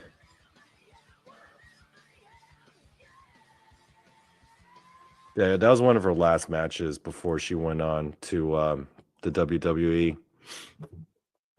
So yeah, that is the Queen of Violence, folks. One of the most brutal women to ever step into the squared circle. And also she's got her own YouTube channel called Kana-chan TV, where you get more of a sense of what she's like outside of the ring, where a lot of it actually is her playing video games and her cooking. That's her at her, like, she's got her own YouTube channel. Like, that's her hobby outside of wrestling. She does like her own personal cooking show, and she does like video game stuff. She's also a mother. She's married with a kid. She lives in the States with her husband and her child. And yeah, she is also, what else can I say about her in real life? She also owns a chain of hair salons in Japan, especially based around Osaka. She worked as a video game journalist. She would do freelance articles for Microsoft and like the Xbox magazines. And she was also a graphic designer, and she actually did graphic design work for a number of video game companies. And then prior to that, she was a figure skater for a brief time. So yeah, girl in her gang, or girl in her gong, mukbang or mukbang. Yeah, it's pronounced mukbang, by the way. People say mukbang. Yeah, it is kind of like a mukbang. She really does. It really is just her cooking by herself, alone in her hotel room. And then she's like, wow, look at this food. And it's just her eating food. And then other times she's like going out shopping, or like everything you wouldn't expect the Queen of Violence to do, you know? And the fact that she's like this doting, like very nice lady in real life, like with her mom. She's like apparently a really good mom. And also, according to a lot of wrestling shoot interviews backstage, apparently she's one of the nicest, sweetest ladies you'll ever meet. Everyone seems to like her. She's a cool lady. Yeah. She is a Renaissance woman. A lot of these pro wrestlers are like that other woman in the match, Nikki Cross. I mean, that lady's got a master's degree in history. Like, she's like a legitimate academic. That's one of the things I really like about Nikki Cross as a person, because while she was in NXT, she was also studying and working on her master's thesis. That's pretty cool. And she's got a master's, I think, in medieval history. A lot of these wrestlers are also surprisingly well-rounded. So I guess that kind of concludes my show. Oh yeah, by the way, in case you're curious, the woman who finally beat her was Charlotte Flair, of course, Ric Flair's daughter. Um,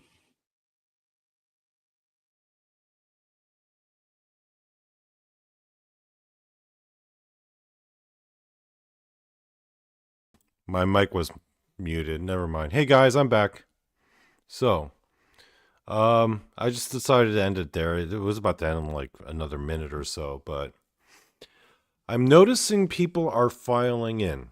I'm noticing that, well, I get it because it's 4th of July. Most people, they have dinner plans, they have barbecue plans, maybe watch some fireworks. But now that it's over for a lot of people, I'm noticing people are starting to file in and fill in the chat. So rather than end the show, I decided to show another episode. Let's just keep it going. I don't have a fucking time limit, and who cares? It'll give the latecomers an opportunity to like watch some shit and be entertained, So, okay, so I've decided to play my next episode. Now, as you guys know, Donny Cho says stuff. I try to be funny, right? There are a lot of jokey episodes. It's a lot of like humor, right? And I would say that's what I go for. That's my aim, right? I try to be funny. Now, of all my episodes, though, there were like 4 where I wasn't trying to be funny at all. It was like an actual serious like episode. Not like serious in the fact, like, I know I wasn't talking about like anyone like close to me dying or nothing like that. But like serious in the fact that it wasn't meant to be comedy at all. It was a podcast meant to be interesting, but not meant to be funny. So this one story, it's dark, okay? So the other thing, I guess besides doing funny shit, I like telling very dark stories. And this particular story is fucking dark. There's nothing funny about it. I don't try to make it funny, so don't expect humor or ha-has. It's interesting. I think it's one of the most fascinating stories. And I had people message me afterwards, and they were like, holy shit, Donny Cho, that was fucking dark as hell. And I'm like, yep, there's some dark shit that people don't know about. And this is one of them. So I was thinking about playing this one. And honestly, it didn't get the most views. But personally, I'm very proud of this episode. And it is dark as a motherfucker, though. I'm warning you. Pulling no punches here. It's not meant to be funny. But it's just, just a story that I was personally fascinated with is all it is, really. So, hold on. I'm getting it loaded up now. And this episode is called The Most Disturbing Story in All of K-Pop. And don't worry, guys, for people who hate K-pop, I'm not going to force you to watch any K-pop videos. It's actually got nothing to do with the modern K-pop industry, but it's like, let's just say it's a dark but fascinating story. So just watch. Like I said, like with the other ones, I'll be in the chat, just fucking around, enjoying my 4th of July, sipping on this nice IPA, and chilling. So yeah, let's watch together, and I hope y'all's enjoy.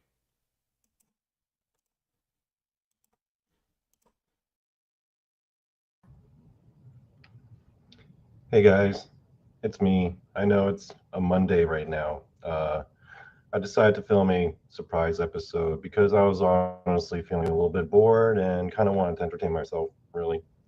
So hopefully you guys will find this entertaining as well. Tonight I am going to share, well, I guess a couple weeks ago I started sharing some more stories about the K-pop world and stuff about Korea. And I wanted to continue that tonight, but I figured it would be best to do it as a pre-record because I have a live coming up this Wednesday with Jason that I've been looking forward to, and I hope that you guys join me for that one as well. It's going to be a doozy. Oh boy. So yeah, this one tonight is a pre-record, and it's just a topic that I wanted to bring up because I thought it would be interesting to share. And I know that a lot of you folks who are listening at home don't know about this particular story. I mean, people in Korea know about this story, but I'm pretty sure there are a lot of people in Korea who are not listening to this. So most of my friends here are from the Bigfoot cryptid worlds. They just happen to find themselves here, so I figured I might as well share an interesting story. Probably one of the most disturbing and saddest stories in the K-pop world. So, but before I start this story, I want to maybe give a brief introduction by talking a bit about Korea as a whole. So Korea is, for those of you who aren't very familiar with Asian culture or what it's like to be living in Asia, amongst the other Asian nations, I guess, Korea has always had the reputation of being the land of the beautiful people. Korea's always had the reputation of having, you know, the most beautiful women and the most handsome men, right? That's been a big, that's been a big, I guess, idea that a lot of other people in Asian countries have. And it's not just the people, but also things like beauty products. Korean beauty products are some of the most coveted in all of Asia. I know of people from like Southeast Asia, like Thailand and Vietnam and the Philippines, who would travel all the way to Korea just to go shopping for beauty products and skincare products and Korean makeup. And it's also very highly coveted and prized, right? All for, you know, world renowned. The reason why Korean dramas and K-pop is so popular, because again, last time I mentioned the parasocial relationship. People are just kind of obsessed with these people, and a lot of it has to do with their looks. K-pop artists, a lot of them are a good-looking bunch. That's why I chose this background. The girl in the white on the left, that's Jisoo. She's the leader of Blackpink, widely regarded as the prettiest girl in all of K-pop. The girl on the right with her tongue out, that's Soyeon. That's my favorite girl. She was the same girl I had as the background, the one that was sneering next to Dogman when I did the K-pop First Paranormal episode. That's her. This is just a different picture of her. Yeah, Korea's always had that reputation of being the land of the beautiful people. I've had some of my Korean male buddies when I was living there. You know, they would tell me stories about how they would just, during their vacations and trips, they would just go down to Southeast Asia, places like Thailand and Vietnam and the Philippines, where women would just throw themselves at them.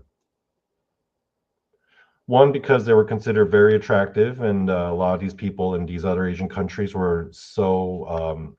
You also have to consider that, like, people in Vietnam, for example, a lot of them will, if you go to their homes and look at like what kind of movies and shows they watch, a lot of them are watching like Korean shows, listening to Korean music.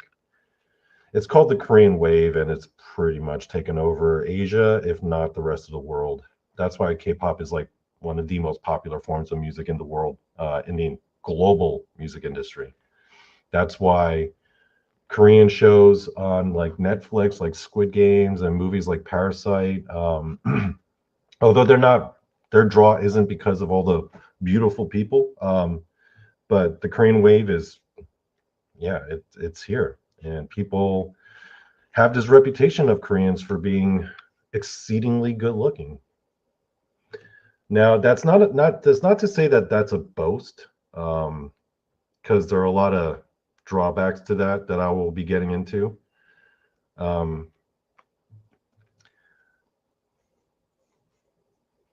For one, the biggest drawback is, speaking as someone who spent nearly 10 years living over there, I can say without a shadow of a doubt that South Korea is probably culturally one of the most shallowest peoples ever.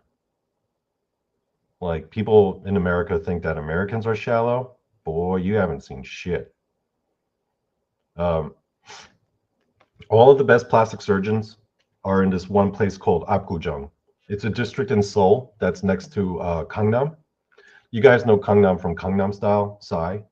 Gangnam is like a ritzy area, it's like in the southern part of the main city of Seoul, and right next to that is this very posh, very rich, affluent area called Apgujeong. And in Apgujeong, next to Gangnam, there's this one street. It's literally called Medical Street, and basically it's got all the top plastic surgeons all up and down this one street. These plastic surgeons are some of the most renowned. They're the best. Like women from China and Japan, like wealthy women from all over Asia, even some women from like the States and like Europe, they come to Korea just to get work done for plastic surgery, because we do have the best plastic surgeons, because we shallow as fuck. All right. Let me give you an illustration of how fucking shallow Koreans can be.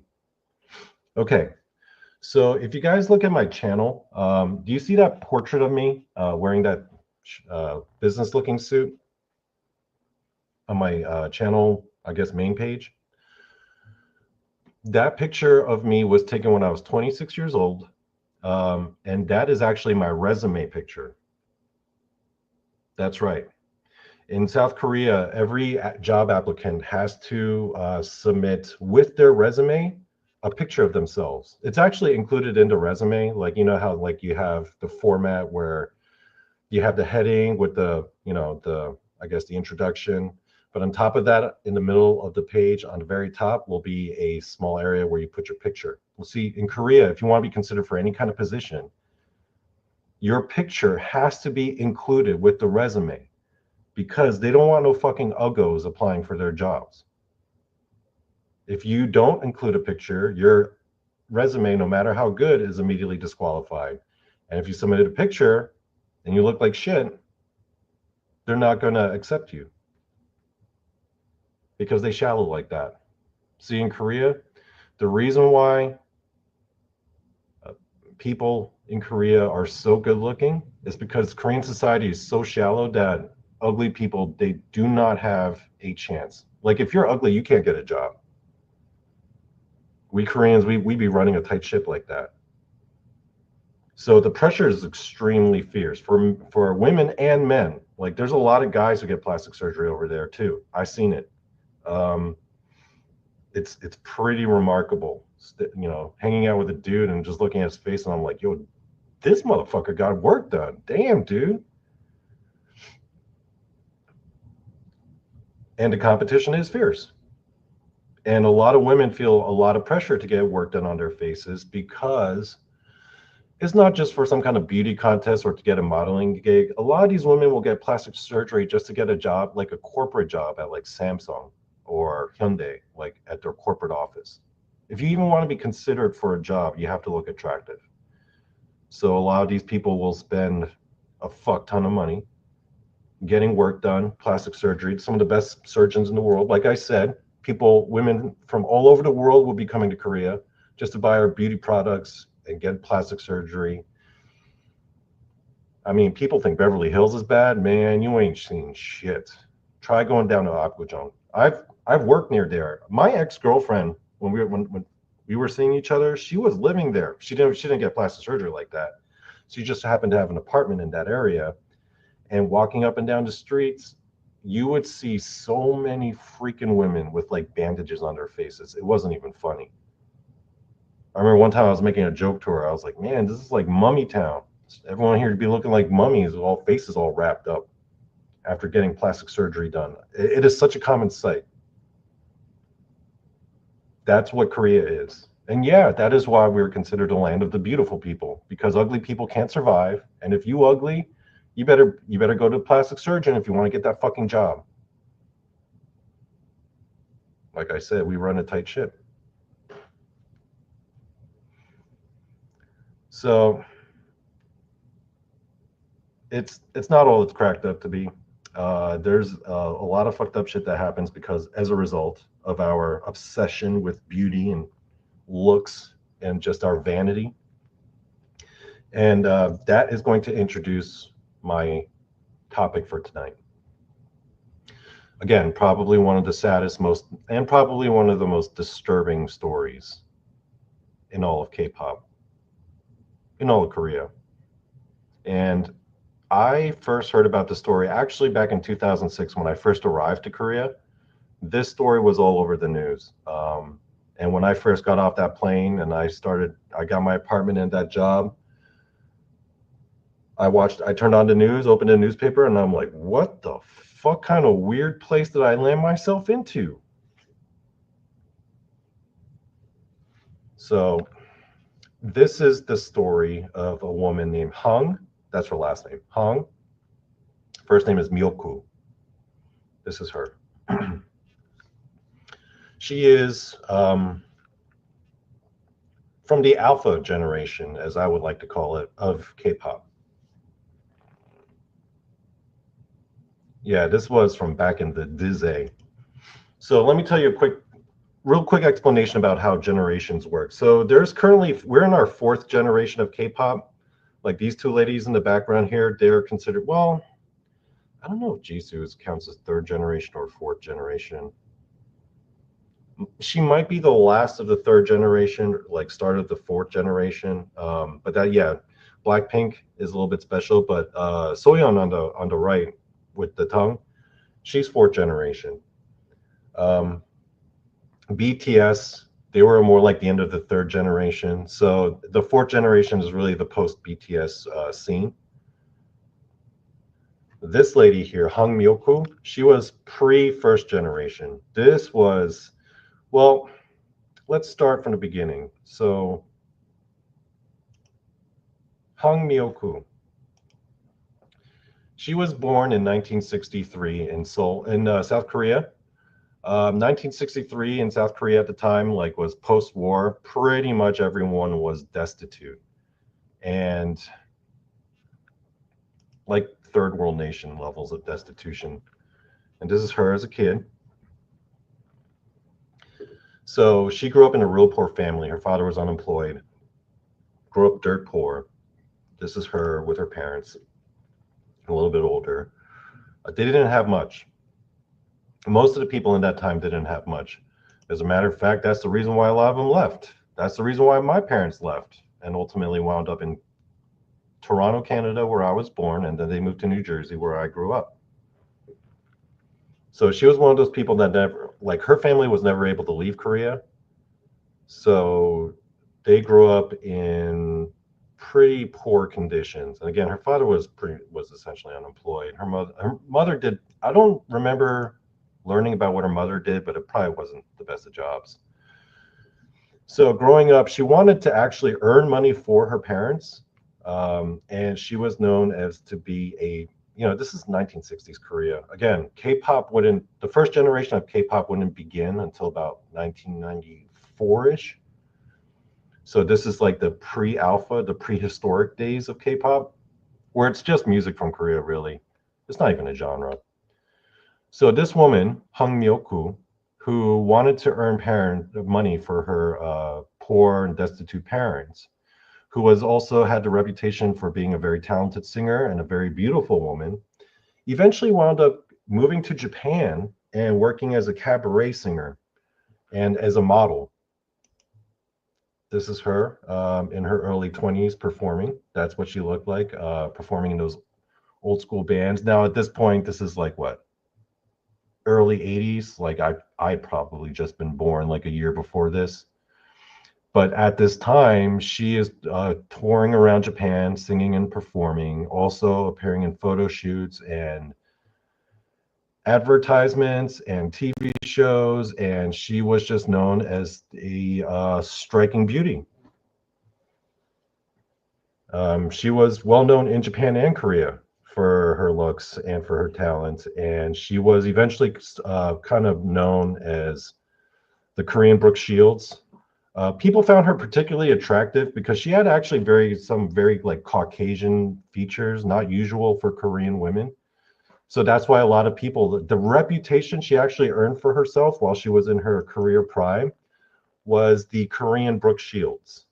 Yeah, I know she doesn't look like Brooke Shields. That's kind of what they called her, though. I don't know. I guess whatever. But yeah, that's what she was known for. And again, very pretty girl, very charming. She would perform, she would sing, and yeah, that's her. Hang Myoku. Man, I must have been in diapers when this picture was taken. Shit. It's crazy to think about how long ago that was.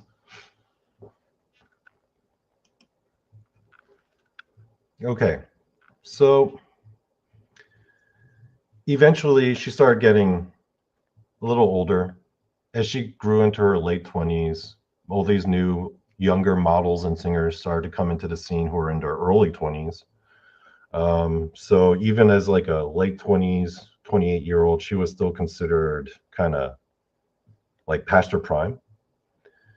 And I guess that filled her with a lot of angst. She started feeling very self-conscious about it because she was becoming slightly older. This is kind of her in her late. Yeah, that's her. So she does what I guess a lot of women do nowadays is she got her first procedure done. At first, it was nothing crazy. It was just like kind of filler, like filler in her. She noticed some like wrinkles in her forehead. Went to the plastic surgeon. They put some filler in her forehead to get rid of the wrinkles, and she felt real fantastic about it. And she was like, she fell in love. She was hooked. Eventually, she started getting, filler here, filler there. She's got different types of work done to get rid of wrinkles. And this is the point where she kind of like, when she was in Korea, her friends and family started to notice some odd behaviors about her. Allegedly, one of the common, because they interviewed a bunch of her friends, and one of the things they said about her was allegedly she would spend hours in front of the mirror just staring at her face, looking at every single inch, trying to find whatever imperfection. Like the amount of time you and I spend in front of like the TV or computer screen or in front of the phone, that was the amount of time she spent just staring into a mirror. Extreme levels of vanity. People started noticing that there were some signs of mental illness that were beginning to exhibit. I think now we would call it extreme body dysmorphia, but she would start getting more and more and more plastic surgery, primarily fillers to get rid of perceived imperfections like wrinkles and creases, to the point where eventually her face started getting a little bloated, if you notice. Like her skin is very shiny and white, but you notice like it looks a little bloated. Now here, like you can see her, like her face is a bit poofy, but it's not because she's gained weight. If you look at the rest of her body, she's actually quite thin. You notice her face is starting to get a little bigger here. But look at her arms, look at her shoulders. She's not an overweight woman. That's just filler, right? Eventually, it started becoming such an issue where all she would do is obsess and then just get more work done and more work done. She was eventually starting to burn through her savings. Now, because of the work that she had gotten, ironically, this made her look so weird that she couldn't find work anymore. Because she was so overdone with plastic surgery, people looked at her like she was some kind of like freak monster or whatever. You also have to keep in mind, this is in the 80s. The whole plastic surgery scene in Korea didn't really develop until maybe late 90s. So this is when all of this technology and all the medical science was still very much in its infancy. So the techniques and abilities of the doctors back then were not going to be as refined as they are now.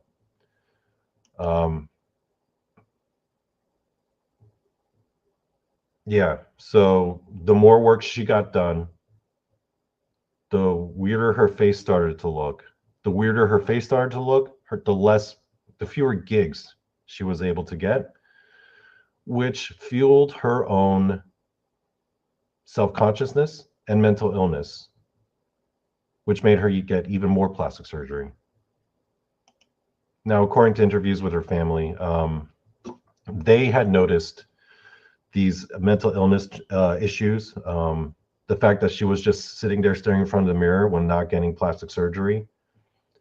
And so eventually she had burned through so much of her own savings, and she was getting so few gigs that she was forced to move back home with her parents because she didn't have any income, and she was burning through her savings. You know, this shit ain't cheap, right? So eventually her family and her brother, they decide to scrap together all of their savings to get one final plastic surgery, because in their minds they thought that was going to fix everything and help her get her confidence back. It didn't. It just made her more crazy with getting plastic surgery and made her more obsessed, and she kept going down this path of wanting more and more plastic surgery. Eventually, again, look at how big her face got. And again, her body is not that fat. That's just filler right there.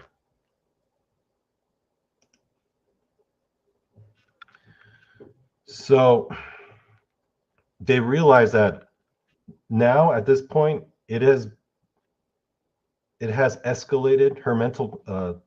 Her mental illness, the severity of it escalated to the point where it was, according to friends and family, full-blown schizophrenia, meaning that she was starting to hear voices.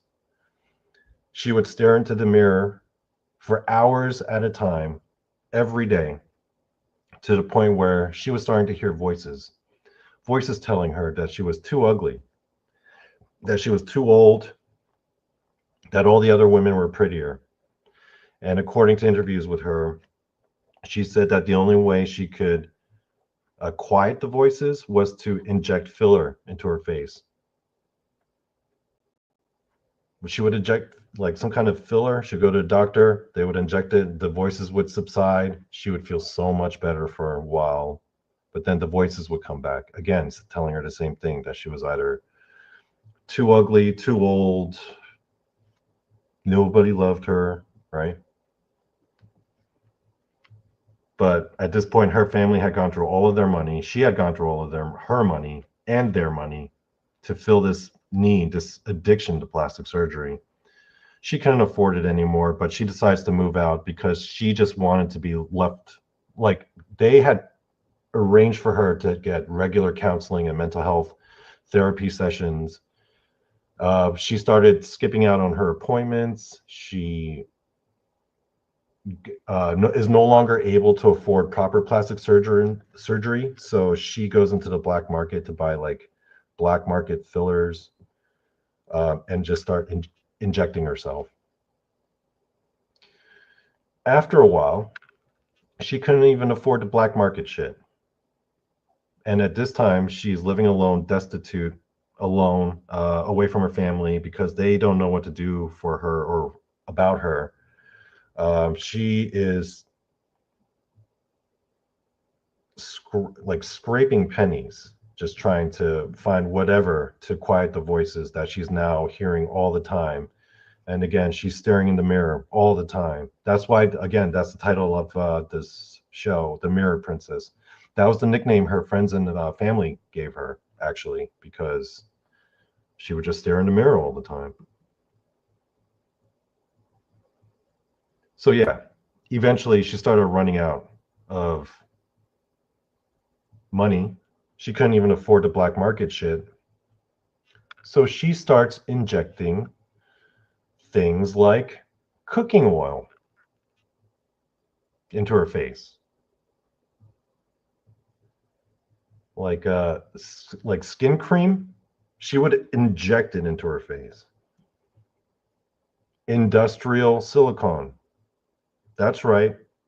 Like the silicone used for industrial use, she would straight up inject that into her face. And then to top it off, she would inject cement into her face, because her madness and her obsession with injecting shit into her face just got to a point where I don't even know if this is schizophrenia anymore. This is like some demonic possession shit, like vanity demons.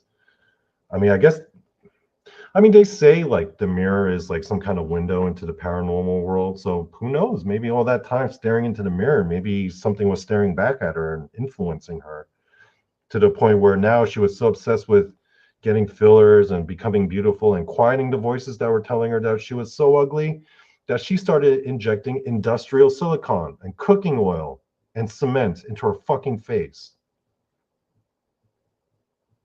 So, folks, would you like to see the result? I bet your curiosity has been piqued. Let me show you what her face wound up looking. Ready? 3, 2, 1.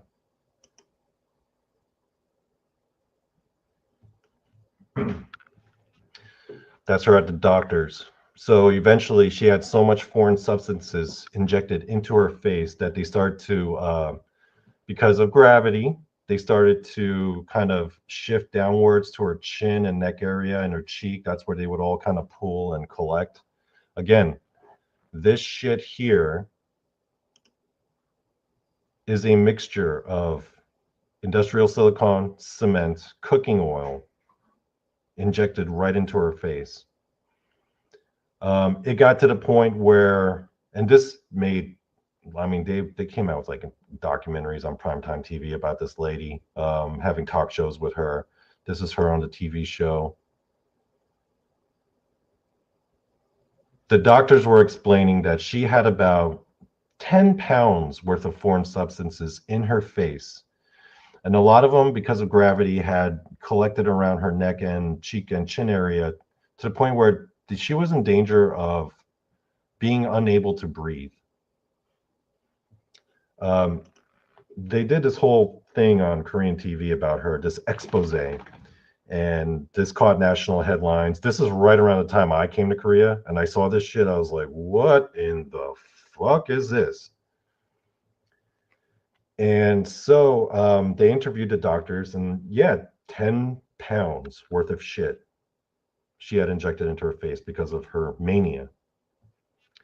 Now, the doctors did emergency surgery, multiple emergency surgeries. People in Korea started feeling really bad for her, and they started donating from all over the country to pay her medical expenses because she had like $2 in her bank account. The electricity had been turned off in her apartment, and she had been living in the dark for 6 months. Like Quasimodo, just hiding in like this little hole and not even appearing out in public. So because everyone felt so bad for her and their hearts went out to her and it was a really sad story, they started paying for doctors to help start removing some of the shit from her face so that she could, I don't know, breathe. So this is the results of those surgeries. As you can see on the right, she doesn't have as much crap on her face. She can actually like eat and talk and move her mouth. She lost the ability to close her eyes, so she would constantly have to like carry around eye drops because they did have to get rid of her eyelids. This is another picture of her later on after the surgeries. She doesn't look quite as crazy, but again, doctors did what they could, man. They did what they could. I mean, there's 10 pounds of crap in your face that they had to remove. They at least, I mean, they said it was like a miracle that she still had her sight. I mean, she was lucky to be alive.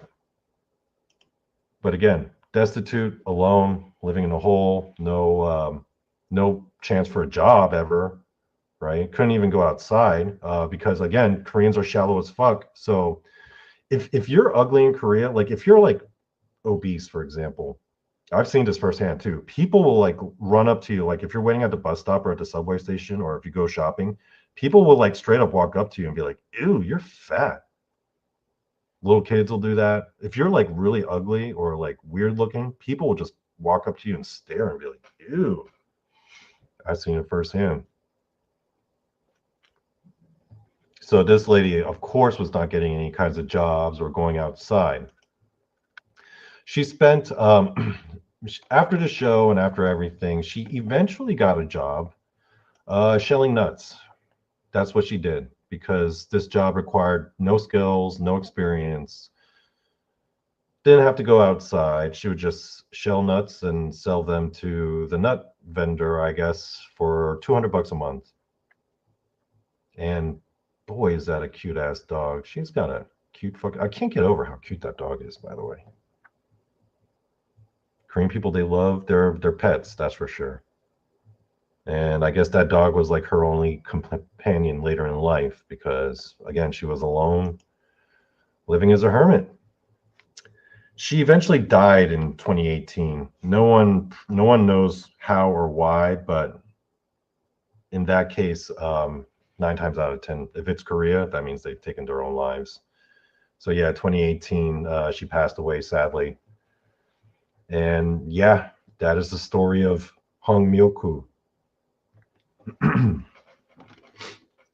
Again, not quite K-pop because this is a couple years, but she was a Korean musician. She was like, this is when K-pop was in its prototype days. And this is the sad ending for Hong Myoku. She spent her few remaining years living alone with her dog, shelling nuts for $200 a month before my suspicion is she sadly took her own life. So yeah, this one was kind of a short one, but the story's pretty fucked up. And yep, before and after. Jesus Christ, man. So yeah, that's the story. I'm gonna keep this one short and simple. I'm gonna leave you guys alone for tonight. I'm probably going to post this not too long after I finish ending this. But before I let you guys go, I want to give credit for a lot of these photos, especially.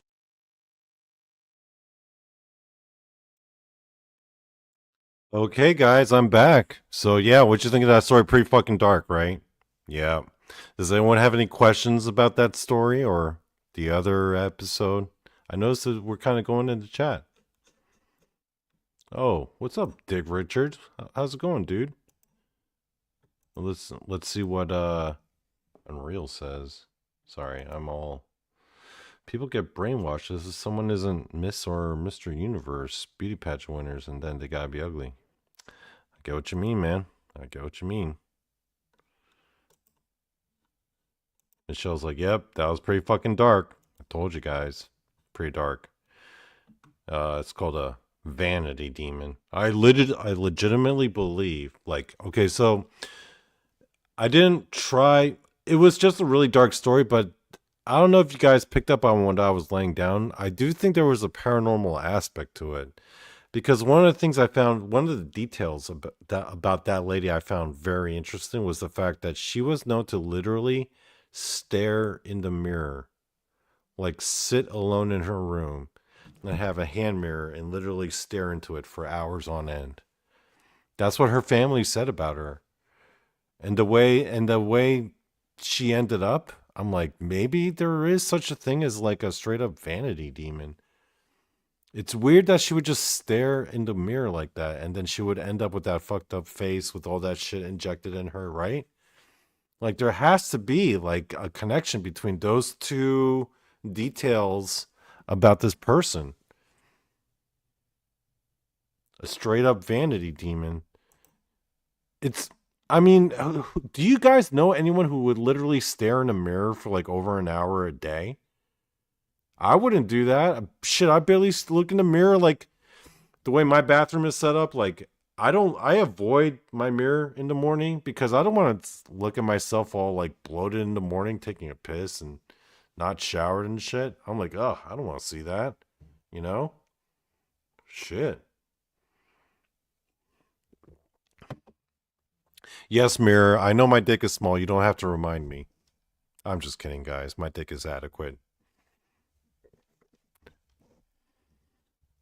So cringe. Yep. That's cringe. So yeah, it's fucked up, man.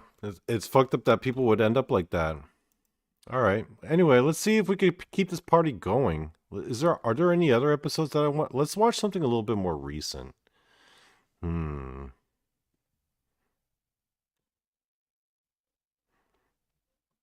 Let's watch. Oh, you know what? Now that we're talking paranormal, let's do a paranormal episode, right? Because this is where I know you guys from, a paranormal show. So let me do a paranormal story, a solid, good paranormal story to end it off. Let's go paranormal, guys. What do you think? Do people in the chat agree? Amy's like, yes, let's watch something not so depressing. Okay, let's do a paranormal story. A solid one. I'm going to do the first time because, okay, it was dark, and then mostly like 80%, 90% of my stuff is just funny. And then like 3 or 4 episodes were like dark, but then the other non-funny ones were just like me just telling a paranormal story. Because here's the thing about me, okay? You know, these paranormal shows and podcasts, it's all about people coming on and giving their own paranormal experiences, right? One of my philosophies in podcasting is if you are hosting or if you're interviewing someone, don't then talk about your own paranormal experience because it's not about that.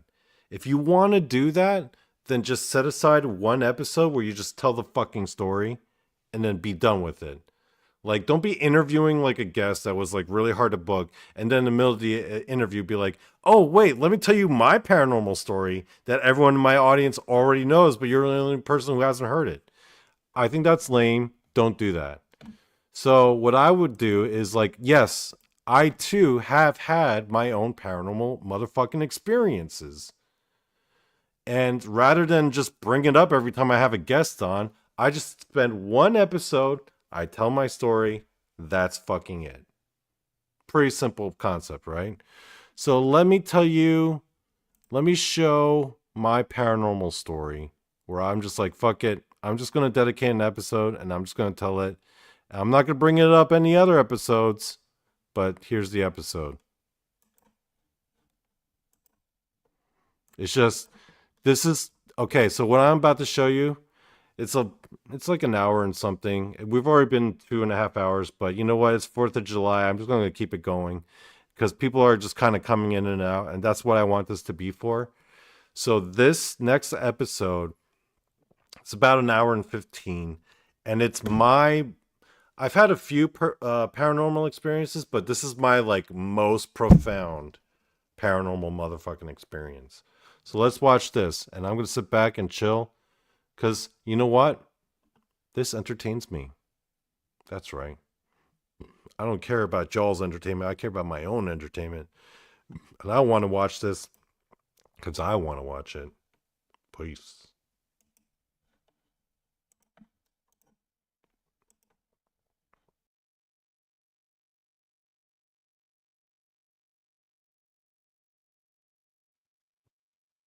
Hey, everybody. You guys all hear and see me okay? Everyone in the chat? Let's say hi to some folks. Oh, not playing politics. I thought you were some troll. Damn. Okay. Hi, Donny Cho. Hey there, handsome. Be kind, my special lady. Hey there. It's always good to have you here. Shows don't feel the same when you're not around. There's Moon at Noon, my favorite Marylandian. Let's see who else. Gemini. Hey guys, for the interest of time, let me just skip ahead to the story because I spent a lot of time bullshitting. All right, just like everyone's favorite troll, Jason McLean, he had his. Not everyone. A lot of them have had that one experience. It's 2017. Okay. Good point to start. Okay, from here, I just told the story. Sorry, there was like a lot of bullshitting pre-show. You know how people are like, oh, hey, what's up, everybody? Hi, welcome to the show. Here's what I want to skip straight to the story. So I hope you understand. Okay, I'm going to remove myself now and then on with it.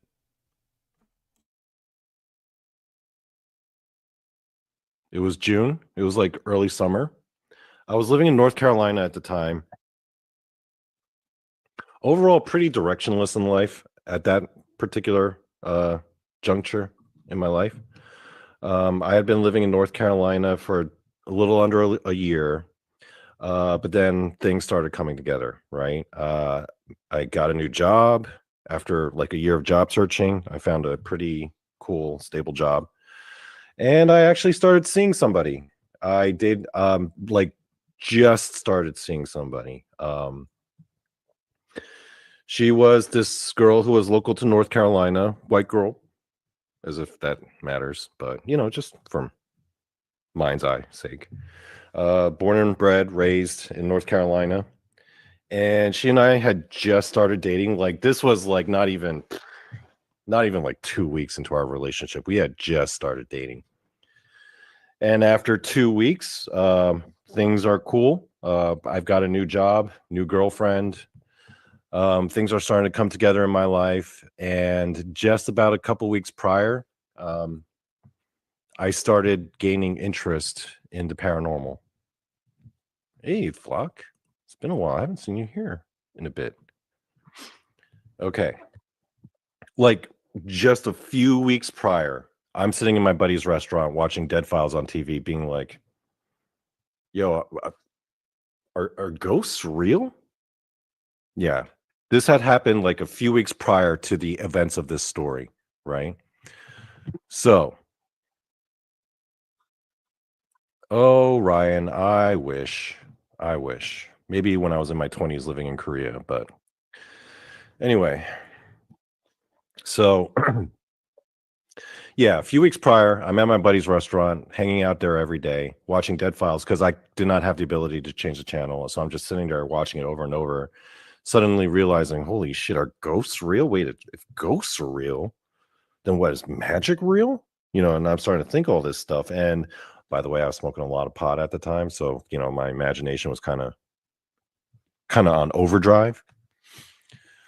So I'm like thinking very deeply and philosophically about it, even because I'm like, well, if things like ghosts and magic are real, then what does that say about the nature of our reality? And have we been completely desensitized by living in this materialistic, objective worldview? I started thinking these thoughts very heavily. And prior to all this, I did not give a flying fuck about the paranormal, right? Not to say that I was a paranormal naysayer, because when I was in Korea, people had come up to me and told me their ghostly encounters, and there were some gnarly ones, and I believed them. I wasn't like a naysayer because I'm not an asshole like that. I always like to consider myself open-minded, but it was just paranormal stuff was just never a priority in my brain. It was just not something I really thought about or gave a shit about. I thought it was interesting when I would listen to like Joe Rogan's podcast where he would talk about like UFOs and Bigfoot, but that was it really. Yeah, it wasn't that I didn't believe, I just didn't care. But at my buddy's restaurant 2 weeks prior to the events of the story, that's when I started really, I wouldn't say caring, but I started taking it like a little more seriously. Like I started talking about it, bringing it up in conversations, asking like my friends and people who I meet, like, hey, so what are your thoughts on the paranormal, right? So around the same time, I meet this girl. We start dating, and she's an atheist. She doesn't believe in any of this paranormal crap, which is fine, but we would talk about it, and she was, we would have some cool conversations about it. So again, keep in mind, right? A couple weeks into just kind of being like, hey, are ghosts real? And then like just not even 2 weeks, new job, new girlfriend. So ostensibly at the first point, beginning of every relationship, when you start dating someone, ostensibly it's like, hey, let me take you to meet some of my friends and let's hang out, right? Try to take her to meet some of my friends. For the first time, she was going to bring her new Asian boyfriend to meet all of her friends, and these were all like natives to North Carolina, and they were having a house party. And I did not know anyone except the girl that I was dating. And it was this family. It was a married couple. They were, I'd say, late 40s, early 50s. They were a little bit older than us.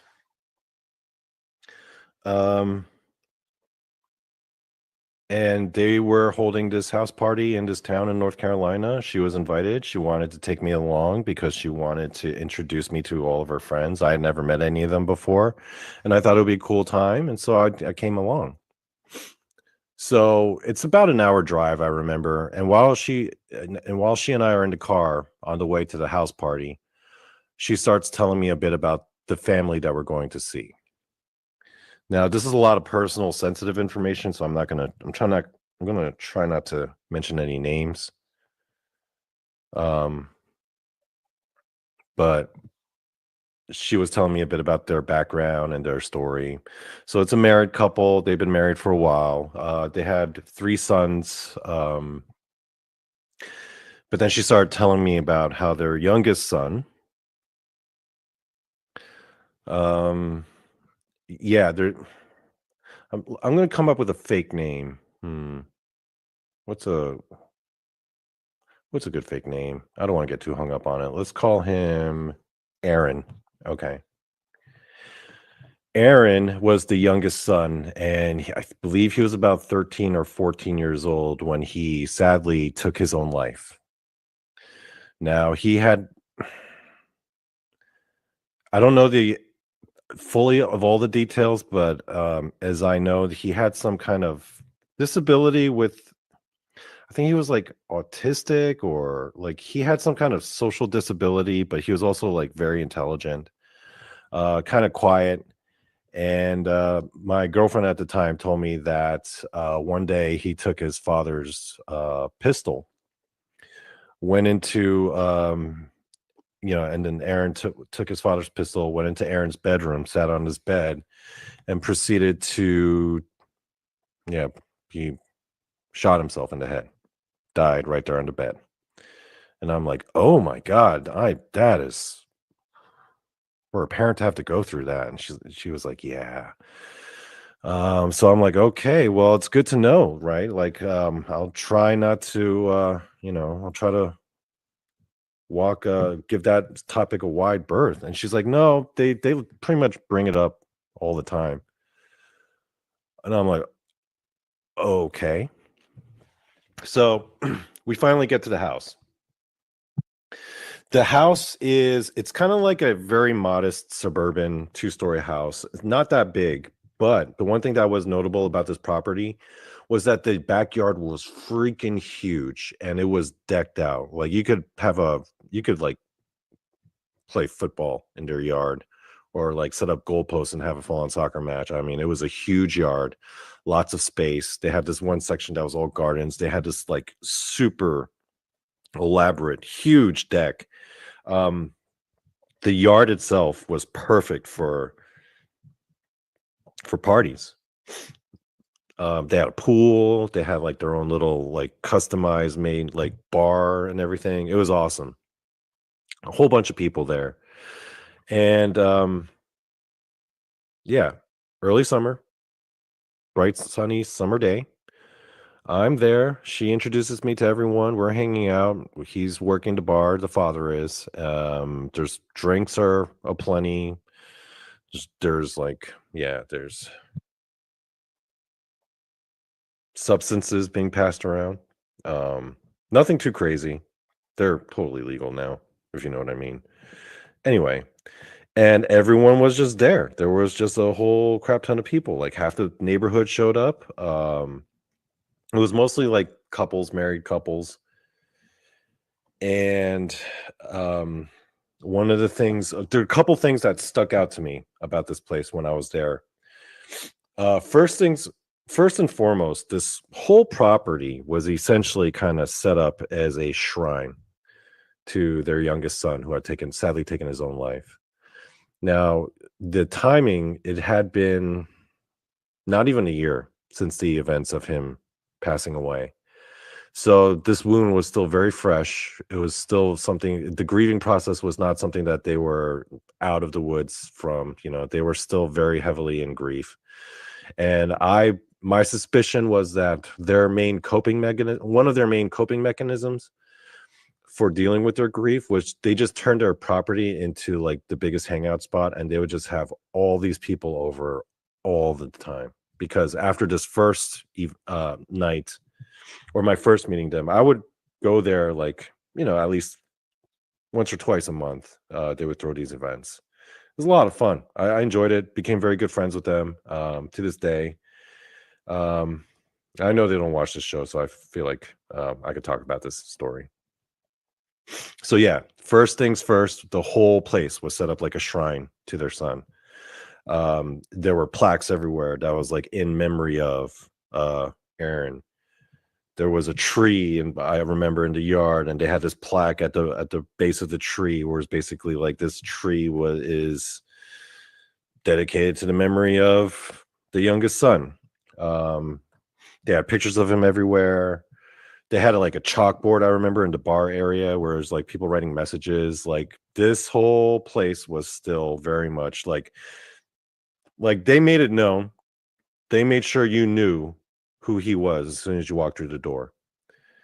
And throughout the course of my mingling with them and socializing with them, they would just keep bringing him up.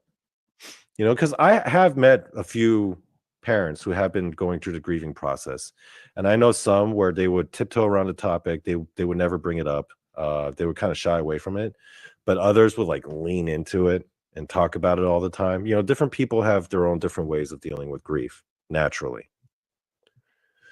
This was the couple that where they had to have every single reminder, and they had to bring him up in every conversation. Like we would be talking about something completely unrelated, and then the father would be walking by, and he'd be like, "Oh yeah, Aaron used to love that," right? It was like that kind of situation. That was the first notable thing. The second notable thing that was about this place, and I had never seen it before, not quite seen it since. There were fucking hummingbirds zipping around everywhere, right? You ever go to like a really marshy place and there's just like dragonflies all over the place, where to the point where they're just like all over, and then you kind of have to duck because there's some that are like flying in your face? Or like when the cicadas come out and they're just fucking everywhere. We just had that here in Maryland a few years ago, where the cicadas are just like bouncing off you and there's just like piles of them. It almost felt like that. Like it felt like I was in a swampy area and there's just fucking mad dragonflies everywhere. But instead of dragonflies, it was just hummingbirds. There were just hummingbirds freaking everywhere. I'd never seen so many hummingbirds just randomly like zipping around, like getting right up on people's faces, to the point where I had to duck because I was like, yo, that shit almost poked my fucking eyes out. Right? I was like, why are there so many hummingbirds? And we'd be on the deck. They'd be all over the deck. I'd go from the deck into the kitchen, into the bar. I saw one hummingbird just kind of zip into the doorway, zip out. And I'm like, holy shit, this is a lot of hummingbirds. You literally like had to duck at how many there were. And I remember the mom, and I went up to the kid's mom and I was like, yo, what's up with all these hummingbirds? I mean, this is the middle of like suburban North Carolina. There's hummingbirds fucking everywhere. And she's like, yeah, she goes into this whole idea of like, they're here, hummingbirds are apparently messengers from the other side, and they are the way of reminding her that her youngest son, Aaron, is still around. And, you can see the tears welling up in her eyes. And, she's like, yes, these hummingbirds are here because, they're just they're Aaron's reminders to us that he's still here with us. And so now I'm starting to think, man, I'm kind of getting concerned. Remember, paranormal shit is just fresh in my brain, right? So I'm starting to think, I wonder if like their grief and their inability to let go is keeping this kid's spirit or soul trapped in here or some shit, because they're like, the whole house is set up as a shrine to this kid. Parents will keep bringing him up. There's fucking hummingbirds everywhere. I'm like, what the fuck? And then she's like, yeah, they're just, they're here to remind me that our son is still here. And then I, like the asshole that I am, kind of sneak over to my girlfriend and I'm like, yeah, or maybe it's the fact that they had fucking hummingbird feeders like everywhere. That might have had something to do with it. I don't know. I'm not an ornithologist. I ain't no fucking bird watcher. But maybe that had something to do with it. All the fucking sugar water things all over the place. I don't know. I don't consider myself that smart, but that's just my theory. Yeah. I've never seen so many hummingbirds just casually like zipping around like one dude's yard before. It's fucking wild. And then so my mind is going, remember, now I'm feeling pretty lit up because of all the libations we've been taking part in. I'm still fresh into the paranormal. I'm starting to think about it. And everyone's out in the back, on the deck, in the bar area, out in the pool. No one's inside, but I'm like, I have to go to the bathroom. I walk into the house. The house itself is empty. It's a pretty old house, 2-story.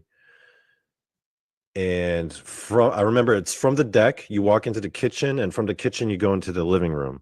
I remember from the kitchen to the living room, it goes into this long, narrow hallway into the bathroom. Once I hit the living room, I had this weird feeling, right? They had 2 pit bulls. They were both friendly. And one of the pit bulls, I remember, was doing zoomies by itself in the fucking living room, right? It didn't really make much sense to me because there's a whole bunch of fucking people here who have like plates of food and shit.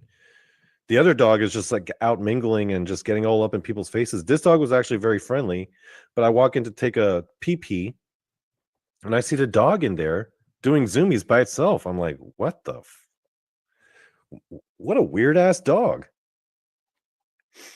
Oh, Corey, hold on to your butts. You will find out.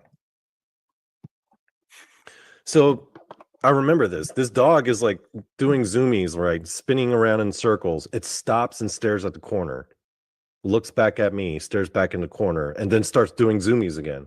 Stops, stares at the corner, looks back at me, and proceeds to do this. I'm walking past, and at this point, I get this weird feeling. The way I would describe it, and the way I have described it in previous stories, was it felt like I was walking through electrically charged cobwebs. I don't know. It was like the air and the atmosphere there felt very thick and heavy.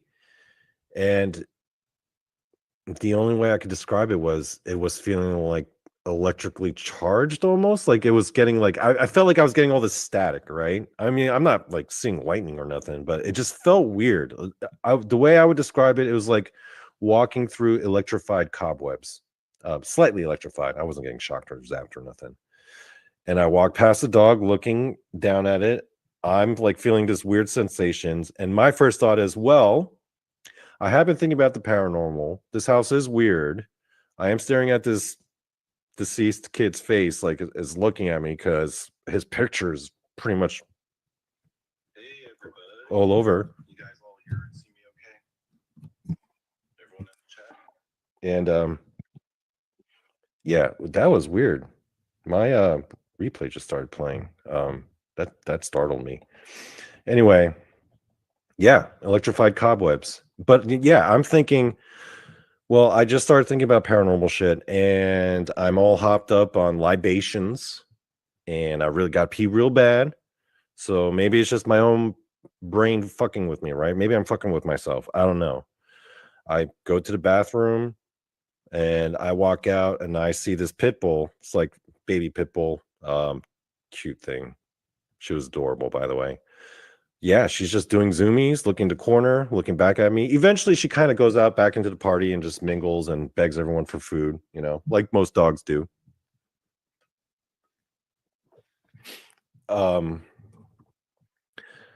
Party's winding down, right? And people are going home. Most of the people live in the neighborhood, so they don't have to worry about driving. A lot of them just walk home because all the houses are fairly close to each other, even though this guy's yard is pretty huge. They all, like, most of them, like, live down the street, or they have designated drivers. My girlfriend and I, we are way too lit to drive. And so, she's like, oh, I sleep over here all the time because, we meet up here, and I would hang out here, and we get drunk and chill and chit chat. And yeah, we could just crash here. I have my regular spot. And then the couple, the father and the mother, they're like, yeah, you and your lady, why don't you guys stay here tonight? You guys can head out in the morning. I'm like, cool. Okay, where are we sleeping? And then they're like, oh, you can sleep in Aaron's room. And I'm like, what? And they're like, yeah, you could sleep in Aaron's room. And then I'm like, oh, okay. I pull my girlfriend aside because at this point I know what happened to him.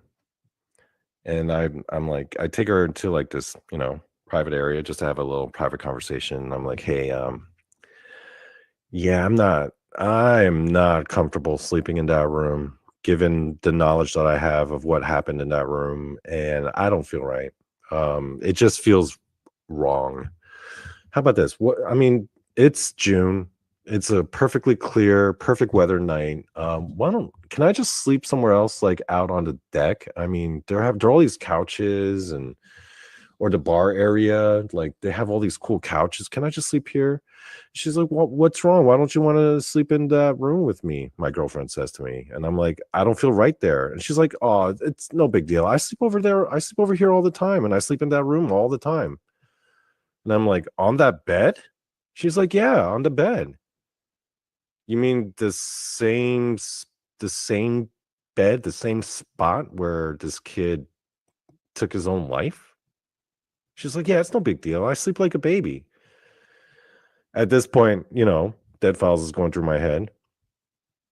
I'm thinking about all the weird feelings I got in the living room and looking at the dog, like just kind of staring at the corner, even though there's a party going on. And I'm like, I don't feel good about this at all. Something fucked up is about to happen tonight. So yeah, I try to try to politely, I guess, protest to the kid's dad, being like, hey, is there anywhere I could sleep? And then the kid's dad's like, hey, I get it, you might feel uncomfortable, but hey, it's okay. It would mean a lot to me if you and your girlfriend could just enjoy my son's room and just stay there. And and I'm like, oh man, I can't say no now because that would make me look like an asshole. So I was like, fuck, I gotta sleep in this bed, knowing what happened in that bed, in the room. Yeah, and I'm a pretty vivid dreamer. Like I dream often. So I'm thinking like something's gonna like grab my ass when I'm sleeping, or something's gonna fuck with me while I'm lying in bed or when I'm sleeping. 3 a.m. is gonna roll around. There's gonna be like I don't fucking know what's about to happen. I know something fucked up's about to happen. Right. But I eventually acquiesce. There was not much else I could do. Any further protests, I would have seemed rude. So I was like, I have no choice. So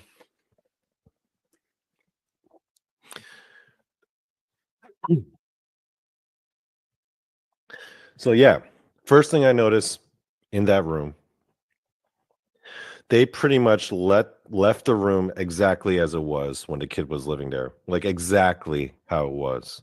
All of his stuff was all there. All of his clothes was still hanging up in his closet. It was as if the kid was still living there, like the posters and everything. They didn't change it. Didn't alter it at all for guests. No, it was as if it was his room. And his bed was the same bed where he had shot himself. I had to like sleep on the very spot where this kid died. And I'm like, well, at least they changed the sheets. I mean, god damn. But yeah, I'm lying in bed now. Party's over. Girlfriend's conked out. I'm staring up at the ceiling. It's pitch black. Like I'm nervous because I'm like, oh man, something fucked up's gonna happen. But for some reason, somehow, eventually, maybe it's because I was so lit up. Yeah, I eventually fall asleep. So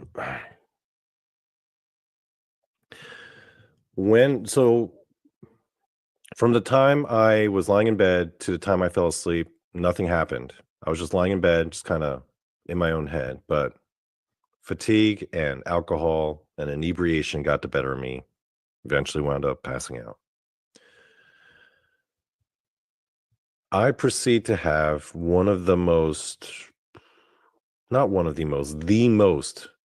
vivid and unexplainable dreams I've ever had in my life. Especially because I was drinking that night, whenever I go to bed after drinking, I never dream. I only have vivid dreams when I go to bed sober. Here, I had been drinking. We've been passing around joints. I was pretty lit up. So I was like, okay, well, normally I don't dream, but that night, right as I fell asleep, I had one of the most vivid, memorable dreams ever had in my life. I wouldn't say lucid. I've had lucid dreams. I've had lucid nightmares. I've had dreams that were nightmares where I became lucid and fought back and won, right? This night wasn't like that at all. This night was completely different. So, let me let me start. I'll this part of the story now. The first part is the events leading up to the dream. This part of the story now is going to be the dream itself. So hold on, let me take my camera off.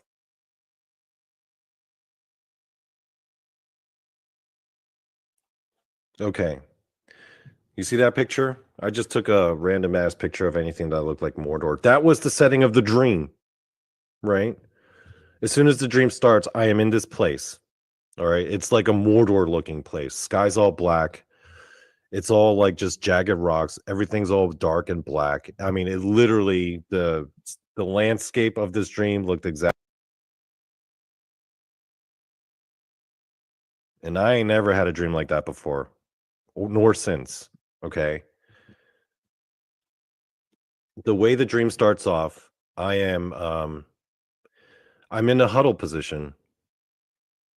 I'm standing around. I cannot recall exactly how many people there were around me. I think it was like I'm leaning towards 5 or 6, but it was 5 or 6 people around my age, a mix of men and women, a mix of backgrounds. I remember there was like one white guy, one girl, one black dude. There was me.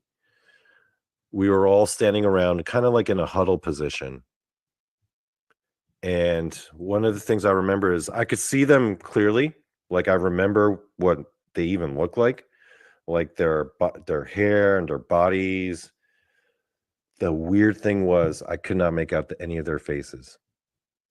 Their faces looked like it was pixelated. I mean, this is exactly how it looked, right? Everything else was crystal clear, except when I looked at the details of the face, it was like pixelated, like in Cops, like that old show Cops. Whenever they don't have the consent of the person on the show, they pixelate their face to hide their identity. That's exactly how it looked.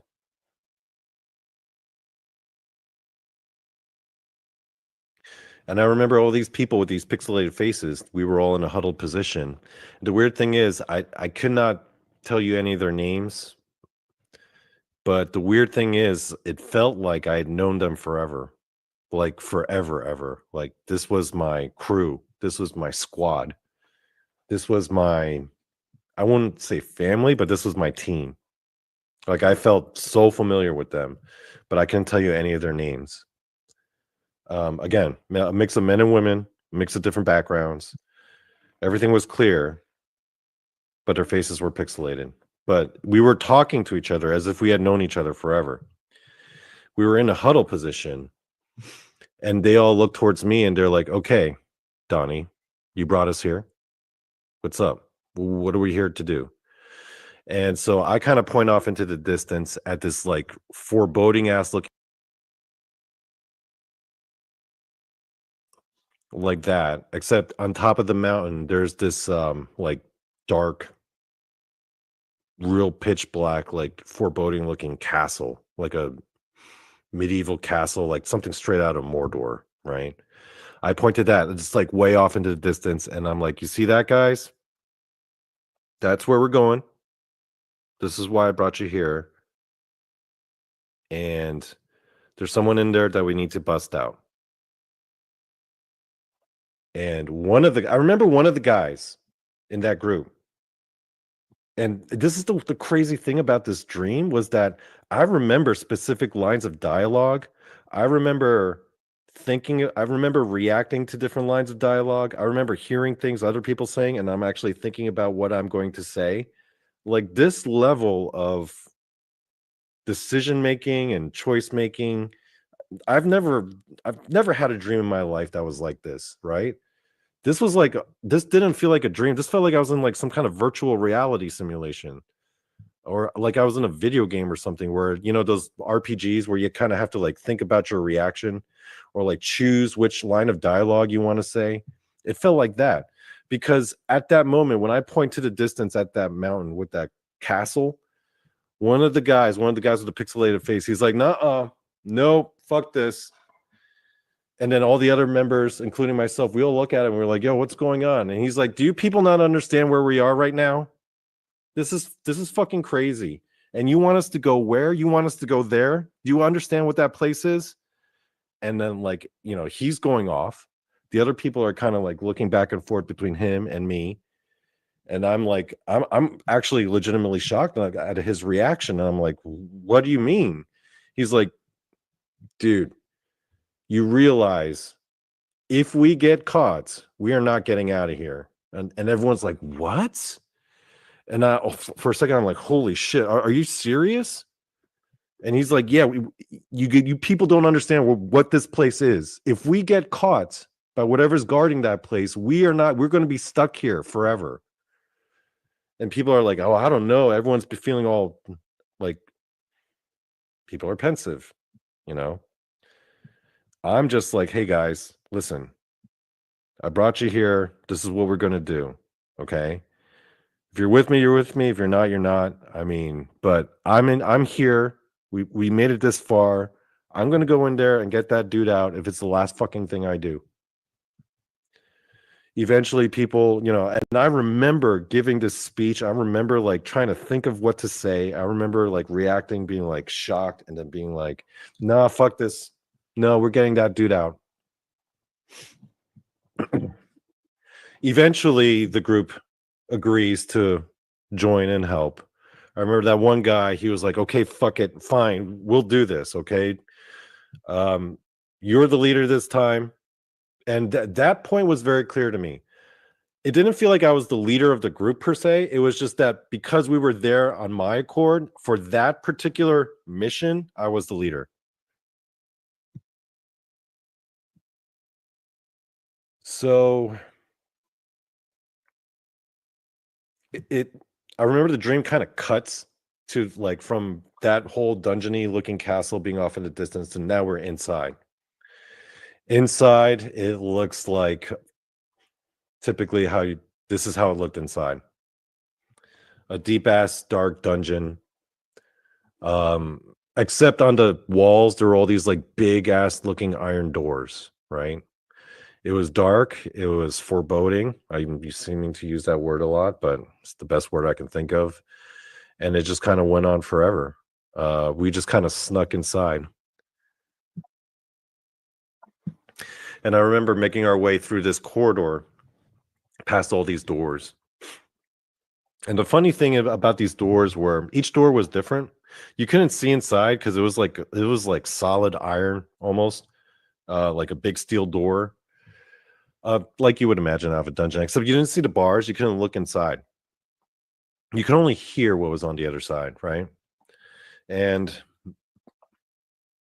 I remember we would walk past some doors, and you could hear muttering, maniacal laughing, crying, screaming, silence, all sorts of different people in there. None of them sounded like they were having a good time. But again, it was all like a whole range of emotions. I remember there were some where people were actually like laughing. But it felt like I was walking through like some Arkham Asylum shit, you know? You know those Batman stories where they're walking through Arkham and each cell has got some new weird crazy person? That's what it felt like. That's what this place looked like. So imagine this place, except there's these like big ass doors and there are all these sounds. Not all of them, some were silent. And I remember we were sneaking through the hallway, and basically we were sneaking past these things. They looked like the mentors from Harry Potter. Except in my dream, I remember they were kind of roaming the halls in pairs, side by side, and they were carrying lanterns. And they were just silently, like, kind of hovering and roaming the corridors. I guess they were the guards.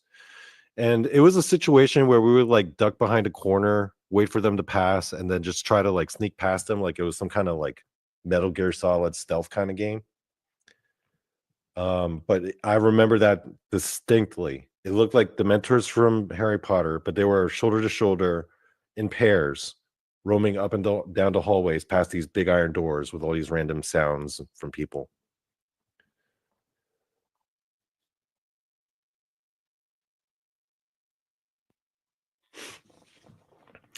So they're kind of following me. We're making our way through. And I remember it was like the last one on the left. And it was like right before you get to this T junction. And it was this one door. And I knew this was the door we were looking for. So we managed to pry the door open. I guess they didn't have locks in hell. I don't know. We managed to pry the door open. And I remember inside, it looked like a typical dungeon cell. It was all just like stone ceiling, walls, floor, completely dark. The only light that was in the room was actually the light from the hallway when we opened the door. So all we can make out was just the walls, the ceiling. And I remember we're in the door. And it was on the right side. I mean, this room was pretty narrow. And on the right wall, on my right side, there's like a bench kind of protruding from the wall. And on that bench, there was this like black figure. Almost looked like a shadow person of a, no features at all. I could only make the outline of the body. But it was kind of just sitting there with its head down in complete silence, sitting on the bench. And I knew that was our guy. That is who we came to here to get. Everyone knew. And I'm like, I run into the cell and I'm like, come on, man, let's go. We're getting you out of here. And the thing like doesn't even respond. And I'm like, come on, man, let's go. We're here to get you out. And the thing finally is like not wanting to move. So I go to grab it. This person sitting on this bench. Again, I can't make out any features. It's like a completely pitch black shadow person. I grab this thing and I try to like pull him off the bench, and this dude is like grabbing onto the bench, and it's pretty clear at this point this guy's fucking refusing to leave. Right? No sounds or nothing, but it's just clutching onto that bench for like dear life. And I'm like trying to pull him off the bench, and then eventually my buddies who came with me, the pixelated faces, they come join me. They like kind of try to help me to pry this guy off the bench. This guy's not moving. As a matter of fact, it's like his body is stretching out. And then, one of the guys is like, come on, man. He doesn't want to go. He wants to stay. Let's just get the fuck out of here. And I'm like, no, we are not leaving without this dude. If it's the last, I don't give a fuck. We're getting this guy the fuck out of here. And we're struggling. And we're trying to pull him off, and bam, these motherfuckers show up like a jump scare, right? They're right up on us, and then we hear this like loud screeching sound, like to the point where it's like imagine a banshee shriek, right? To the point where you're covering your ears, and we're covering our ears. We're like, oh my God. And then all of a sudden, boom, we are now in this dusty ass, old looking. It's like this. We're suddenly in a completely different room. The way I would describe it, like in this picture, it looked like a fucking old timey courtroom from like the 1700s. Except it was like this one big judge's bench, and it was like really tall, and there were like these two tables, and it was dusty as hell. Everything was like wood and dusty looking. It looked like this picture, like a courtroom from like the 1800s, except not as much shit. It was just the bench and just the tables. That was it. There was no like spectators. I remember there were a few benches like kind of around where people could sit. But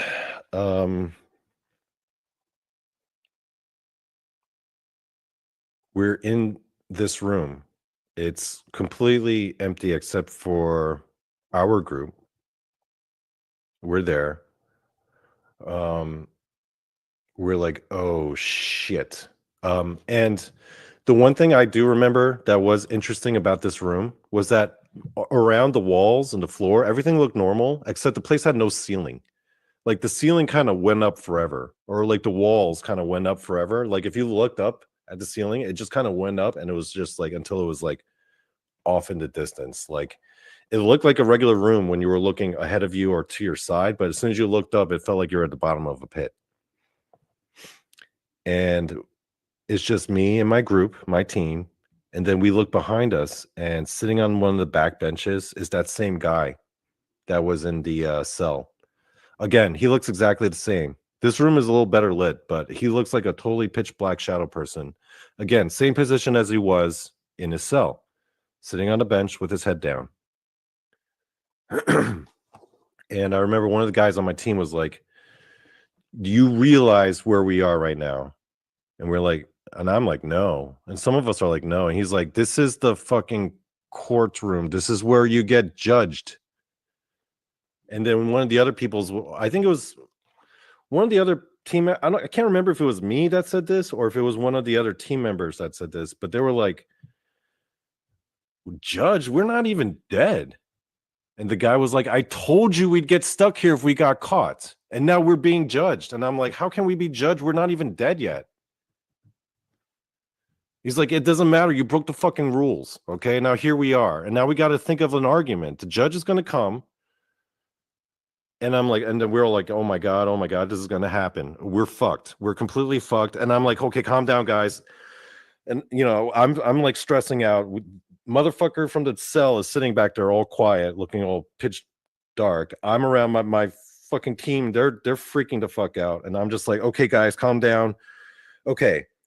Here, I'm trying to think of what to say, right? You know, I'm trying to build a case, you know, like say like my piece. I've got this whole monologue planned in my brain, like what I'm going to do when the judge comes in, right?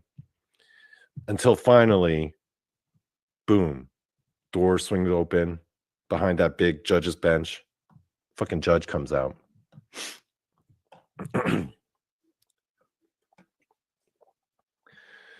The judge, he looked, honestly, the best way I could describe it, he looked kind of like Santa Claus without the jumpsuit, of course, but like his, you know, he had a white beard. He was like Santa Claus if he was maybe like 40 pounds lighter.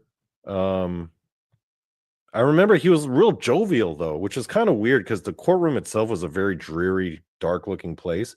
But this guy comes in like kind of like, oh, hey guys, how's it going? And I was like taken aback at being like, whoa, I wasn't expecting that. The Santa Claus looking dude. And I'm like, I'm getting ready. And then he's just like all smiles. He's like, you guys can go. Don't worry about it. You guys are free to go. And I'm like, really? He's like, yeah, no, you're fine. You can go. And I'm like, and you know, everyone around me, you know, my team, they're like, oh my God, they're so relieved, right? Everyone's so relieved except for me. And I'm like, but I had this case. I had this monologue planned. Oh man. At least, can I give my speech at least? You know? So everyone's kind of like high-fiving each other. They're all happy. I guess I'm feeling relieved. I'm like, okay, I guess we're not completely fucked. But then we all look back on the dude on the bench and we're like, what about him? Is he free to go? And the judge was just like, that's up to him. You know, as if to imply like he had the choice to leave whenever he wanted. And then at that point, this dude like lights up, like all of a sudden completely flips. And now instead of this dark pitch black shadow person, he's like this guy in these glowing ass white clothes. I remember there were glowing white clothes, I remember what he looked like. He was like in his, I'd say like early to mid 20s, in very good shape, but he was a black guy. He was African American. But then as soon as he changed, everything lit up for him. Like this guy was like glowing now, and he had this huge grin on his face. Like this guy looked happy and beaming, and he's like, "I'm ready to go," right? And then he looks towards me and he's like, "Donnie, I want to thank you for not giving up on me." And then as soon as he started addressing me, that's when the fucking everything just hit me like a freaking tsunami. I was like, at that moment when he addressed me, I was like, I suddenly realized where I was. I remembered all of the events of the night before, or not the night, well, I guess that night of being at this house party, being in this kid's bed. Like I knew that I was dreaming at that point, and I knew where I was sleeping, who was sleeping next to me, and in which room I was sleeping in. And then I looked at the guy and I'm like, realizing that I'm sleeping in this dead kid's bed. I'm like, I look at the guy and I'm like, Aaron, is that you, dude? And he's like smiling. His smile grows even bigger.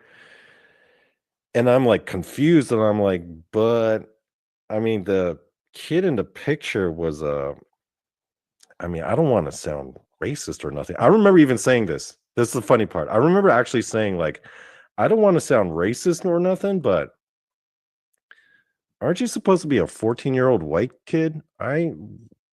You're black. And the guy starts laughing and he kind of looks up and down at his body. He's like, yeah, I think I'll get used to this new body. And I'm like, whoa. And then he looks at me all serious. He's like, are you going to tell my parents? And I'm like, what the fuck am I even, how would I even tell them this? What, that their son is being reincarnated as a African American? I don't know about too much about your dad. I just met him tonight. I think I might have seen a Confederate flag. I don't know how cool he'd be with that whole story. And then the guy starts laughing. He's like, yeah, that's my dad. Don't worry about it, man. And then everyone's all smiles, everyone's all happy. The judge is like this jovial Santa Claus looking dude. My team's all around me, they're high-fiving each other. This guy, he's just been like restored to his like new glory. He's about to get out of the place. And I remember there's like this tunnel of light opens up, and this guy kind of like starts kind of floating up into it, and we're looking at him. And this is the weird part. I'll never, this was a very specific thought and realization I had in this dream, and I will not forget this. I remember as me and the team, we were all watching him go up into that tunnel. We all had our hands up like this to like block our eyes so we could kind of see the light, but not, like when the eclipse happened, you don't want to look directly into the sun, but you kind of want to look in that direction. We were like that. I remember I was looking at him going into the light being like this, right? And I remember distinctly the reason why I did that was because for some weird reason, I just knew. No one told me. I didn't learn it anywhere. It was just this knowledge was just in my brain that looking directly into the light was against the rules. I just had that knowledge. That's why when I looked at him, I had my hand up, because I just instinctively knew that it was against the rules to look directly into the light. But I wanted to look his way. And as he was going up into the light, he was looking down at us. He was thanking us, thank you guys. And we're like, hey, man, good luck on your next adventure, man. Hey. And then I remember when I woke up, I was already awake before my eyes even opened, if that makes sense. Like it was as if I looked up into that black void and I could see like my own eyelids opening, and I was already completely 100 awake and aware even before my eyes opened. And I remember I just opened my eyes knowing exactly where I was lying. I knew that I was going to be looking at the ceiling of this kid's room, and I was just like, I just opened my eyes. It wasn't even like I woke up. It's just like I was in this dream and I just opened my eyes and I was back in reality. I've never had that happen before. Not before, not since. And yeah, there wasn't any grogginess. There wasn't any, oh, was this clear? Was that clear? No, I went straight from being in that courtroom and then seeing the ceiling open, and now I'm looking at the ceiling of this kid's room, and I'm like 100% awake. This was the weirdest fucking shit I ever experienced in my life. Like, I never had a dream like that ever. I never woke up like that, where I was already awake, knowing that my eyes were about to open, and already knowing what I was going to be facing, to hit the ceiling. It was as if, like I said, it didn't feel like a dream. It felt like I was coming out of a virtual reality simulation. It was so weird, and I only experienced it that one time. And for the rest of the week, I'm just like, holy shit, what the hell did I experience? I was playing that dream over and over in my head, being like, trying to analyze it, being like, wait a minute, did that actually happen, or was that just a dream? And maybe I was so worked up, and I had just gotten into paranormal. I was freaked out about being in this kid's room. Maybe I worked myself up into that dream, but the way I woke up, though, the fact that I didn't even wake up. I just opened my eyes knowing what I was going to see and being already awake before I even opened my eyes. I mean, that part felt special, but maybe I just really did just work myself up.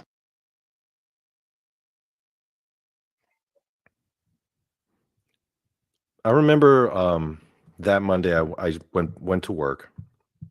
Spent the week pretty. I remember it was a pretty busy work week.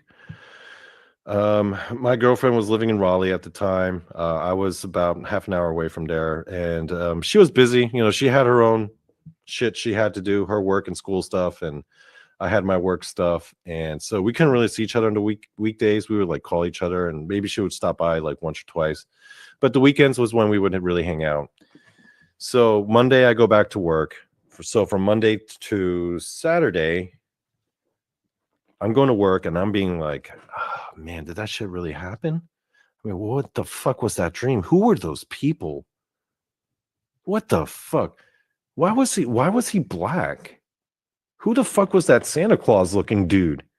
I mean, what was that place? That whole hellscape? Was that actually hell? Was that some kind of like I've got all these thoughts going in my brain, and I'm like getting kind of I'm like obsessing over it, because on the one hand, I'm thinking I had this really profound hyperdimensional spiritual experience, but on the other hand, I'm like, yeah, but you were drunk and you had just gotten into paranormal, so maybe you're just kind of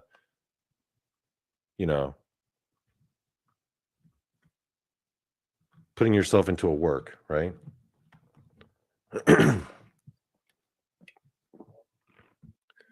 I was so 50-50, guys. I was completely 50-50. I didn't know what to think either way. Weekend comes around. So this is about a week later. Weekday, I'd spent thinking about that night and that dream, just wondering what the fuck happened. And then Saturday comes, I go to my girlfriend's place. No idea what we're going to do on the weekend. It's just our thing, right? Just go to her apartment on the weekend, bring my dog, and we just hang out. And then she's like, hey, Donnie, I thought we were just going to stay there the weekend at her place, right? And she's like, oh, hey, guess what? And I'm like, what? Oh, that mom and dad, the Aaron's parents, they invited us over this time again. This time, just the two of us, just to hang out. And I was like shocked, because like after going through this weird ass experience, and then suddenly a week later, just out of the blue, realizing I am going back there and I'm going to be sleeping there again. I'm like, what? So, and it was so sudden too. It was so last minute. And she's like, okay, so I'm gonna get ready. I'm like, okay, well, I'll wait for you in the car. She was living in an apartment complex, and it was like in the middle of Raleigh, but the complex itself, it had like a parking lot with like trees, and there was like a little path that went to like a park nearby. So I was like waiting for her while she was getting ready. I went out to the car to smoke a cigarette, suddenly realizing that I was going back there after a week. I'm like, holy fuck. So as I'm smoking, I lean back against a tree. And I remember I said my very first prayer, I like legitimate prayer I'd ever given in my entire life since I stopped being a Christian. I'd say I left the church probably when I was in college, like 2021. But I think I really just stopped giving a crap about Christianity probably around like when I was 16. So I'd say legitimately last time I legitimately prayed to God, I was like 16 years old. Yeah, like more like 25 years. But this time I gave my first prayer to God, legitimate prayer to God, with a cigarette in my hand, leaning up against a tree, waiting for my girlfriend to get ready. And I remember putting my head down and closing my eyes. And I remember for the first time I prayed, I said, God, I know it's been a while, my bad. And I'm not asking for much, but do you think you could just do me one little solid here? Can you just let me know either way? Am I just full of shit or did that really happen? Just give me a sign, will you please?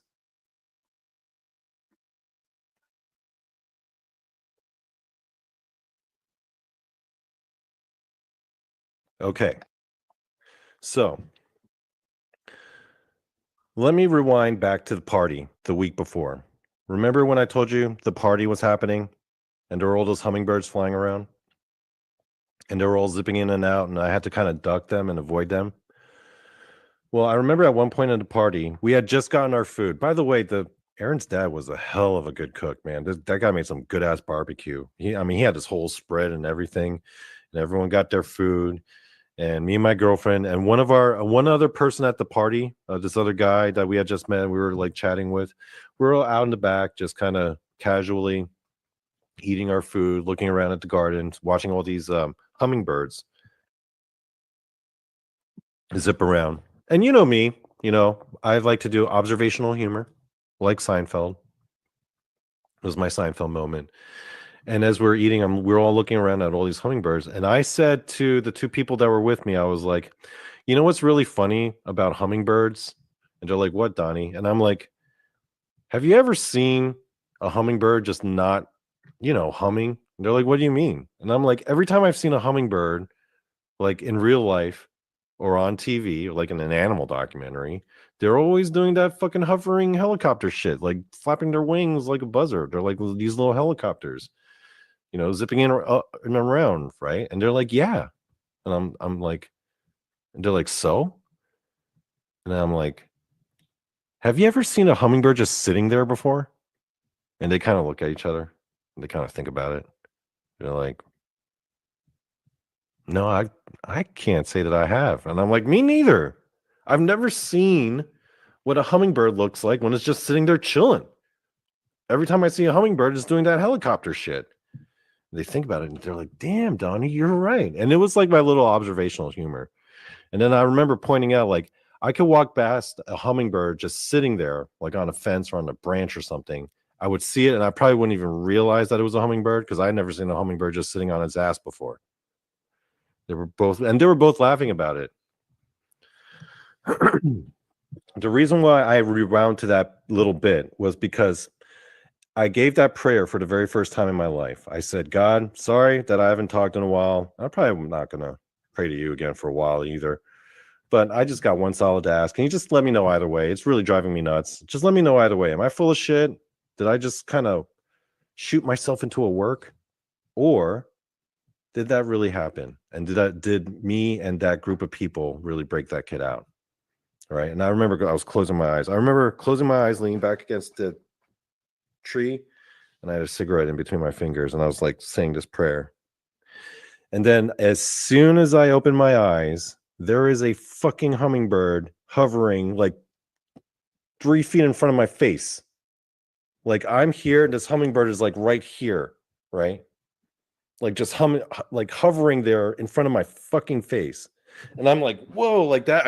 I jump back, I hit the back of my head against the tree, and I'm like, what the fuck? Because I was startled. Like as soon as I opened my eyes from this prayer, this fucking hummingbird is like 2-3 feet in front of my face, just hovering there. I'm like, holy shit. I'm like staring at this thing. And do you remember that scene from RoboCop 2? I don't know if you guys remember that movie or not, where RoboCop was reprogrammed, and then he was like teaching all these kids about like don't do drugs and don't do crime, and then all of a sudden he sees that guy who was smoking, and then he shoots that. Hold on. Let me find a picture because. Okay. I am going to load this picture because this picture perfectly encapsulates what went on in my head or what I looked like. All right. Sorry. It's a little clunky like loading pictures up in this shit. Please forgive my awkward pauses, guys. But this is what I looked. I had a cigarette in my mouth. I'm like leaning up against the tree. Like my jaw, like it's like falling out of my mouth, and that's what I look like at that moment. And then this hummingbird is just like hovering in front of my fucking face. And this isn't like some garden or some shit. This is an apartment complex in downtown Raleigh. There's no like, yeah, there was a park, but like this is a parking lot in Raleigh. Like just right around the corner, there's a fucking 7-Eleven. There were no hummingbirds hovering around. I happened to open my eyes at that moment, and one is like hovering right in front of my face. And then like I was leaning back against this tree, and then it lands on the fucking branch of a tree. Like it was kind of like 5 feet like diagonally to my right. And it sat on the branch of the tree, and it just kind of looked at me like that. Kind of like as a throwback to that joke. Like God was saying, hey, remember that joke you made? Well, here, this is what it looks like. And it did it right in front of me. As soon as I opened my eyes from that prayer, asking God to give me a sign, letting me know if I really did let that kid go, or if me and that team really did get that kid out, or if that was just me being full of shit. And then I opened my eyes from the prayer, hummingbirds right in front of my face, lands on a branch like it was extending out from the trunk that had my back leaning against. So it was like right there, and it just cocks its head and looks directly at me. And then I'm just sitting there like with a dumb look on my face, cigarette in my mouth. It's like about to fall out.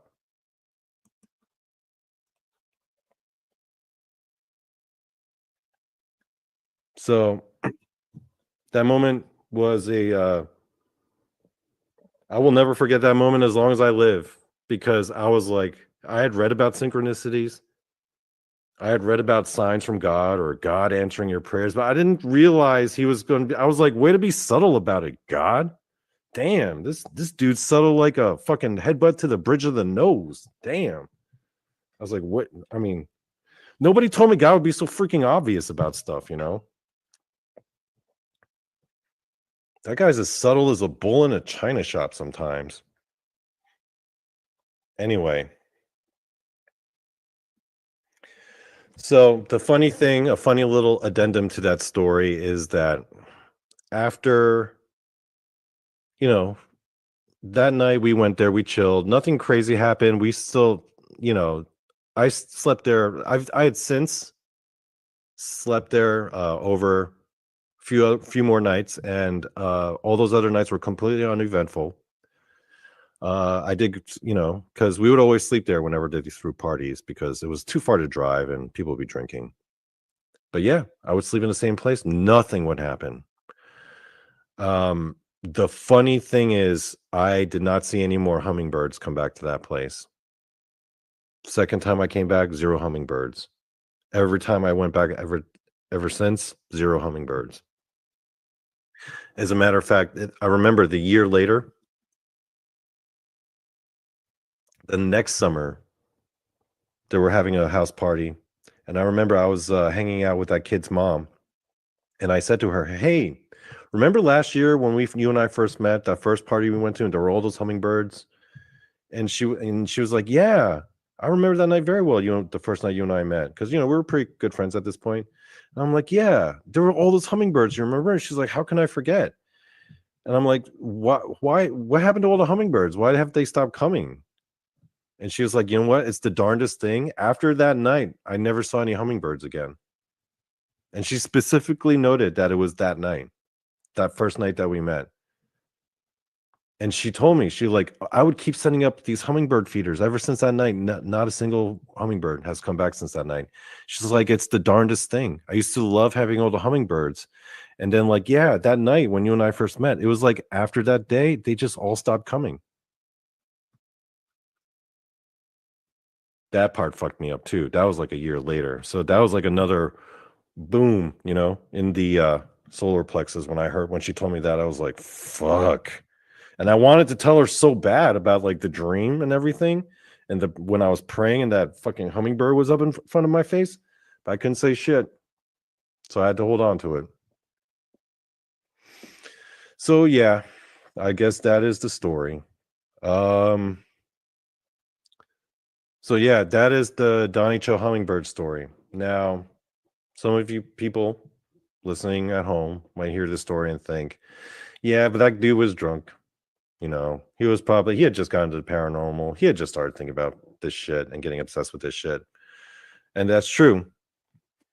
But other people might be like, oh my God, he, you know, through some mystical ways tapped into this other dimension and freed this kid's soul and helped him to cross over and reincarnate. There's that side too. And I do want to believe that, but chances are there are going to be plenty of people out there who hear this and they're going to think, yeah, that guy Donnie is full of shit. It's a bullshit story. And I get it. And that's up to you guys to decide, you know, it's not up to me.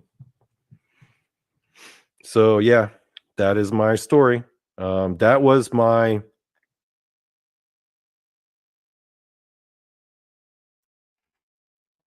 Okay, I'm back, guys. So I hope you enjoyed it. I'm gonna log off soon, but before I do that, I was like, oh, Jessica Jones has arrived. Oh my goodness. Hey, Jessica Jones. You and I have to do a show again soon. I sometimes watch back on that pizza episode you and I did with Jason, where we were like screaming at each other because of pizza.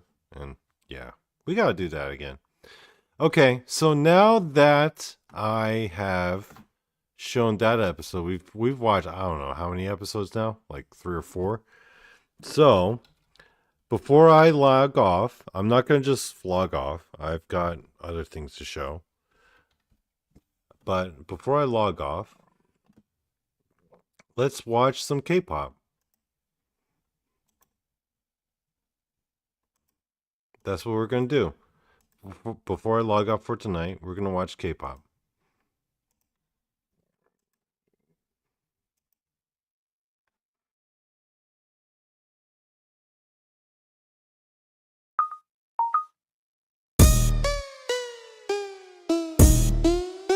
I guess I gotta comment to it because otherwise it wouldn't be copyright worthy.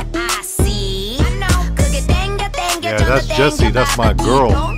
She's like me. She's a crazy ass Korean girl from New Jersey. We are of the same stock, folks.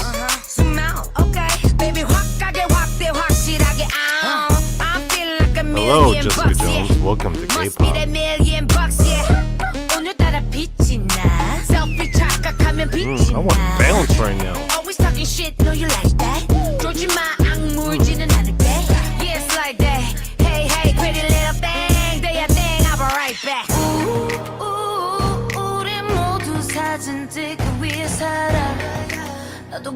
Damn straight, Michelle. And I hope you enjoyed the K-pop as well. Because at the end of the day, the K-pop is more important. She got implants. I don't know if they're butt implants, but she definitely got implants from somewhere. Looking at my PIC.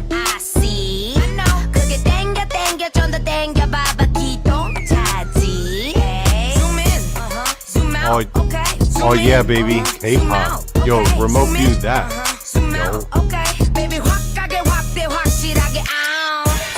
Dick Richards, that is very sexist. Sorry.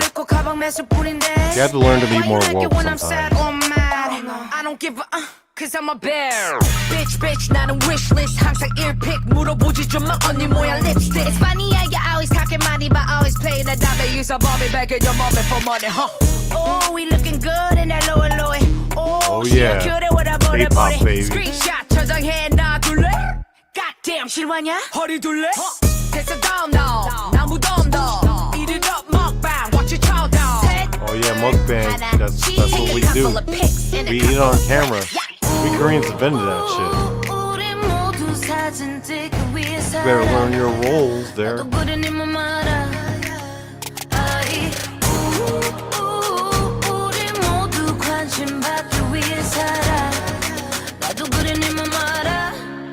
That's my girl Jessie. Lights, camera, action, Yes. baby. Jessie is originally from New Jersey, just like me. We're about a similar age. So if you had to take Donny Cho and roll it up into a female K-pop artist, it's basically Jessie. Okay, zoom in, zoom out. Okay, baby, 확하게 확대 확실하게 out.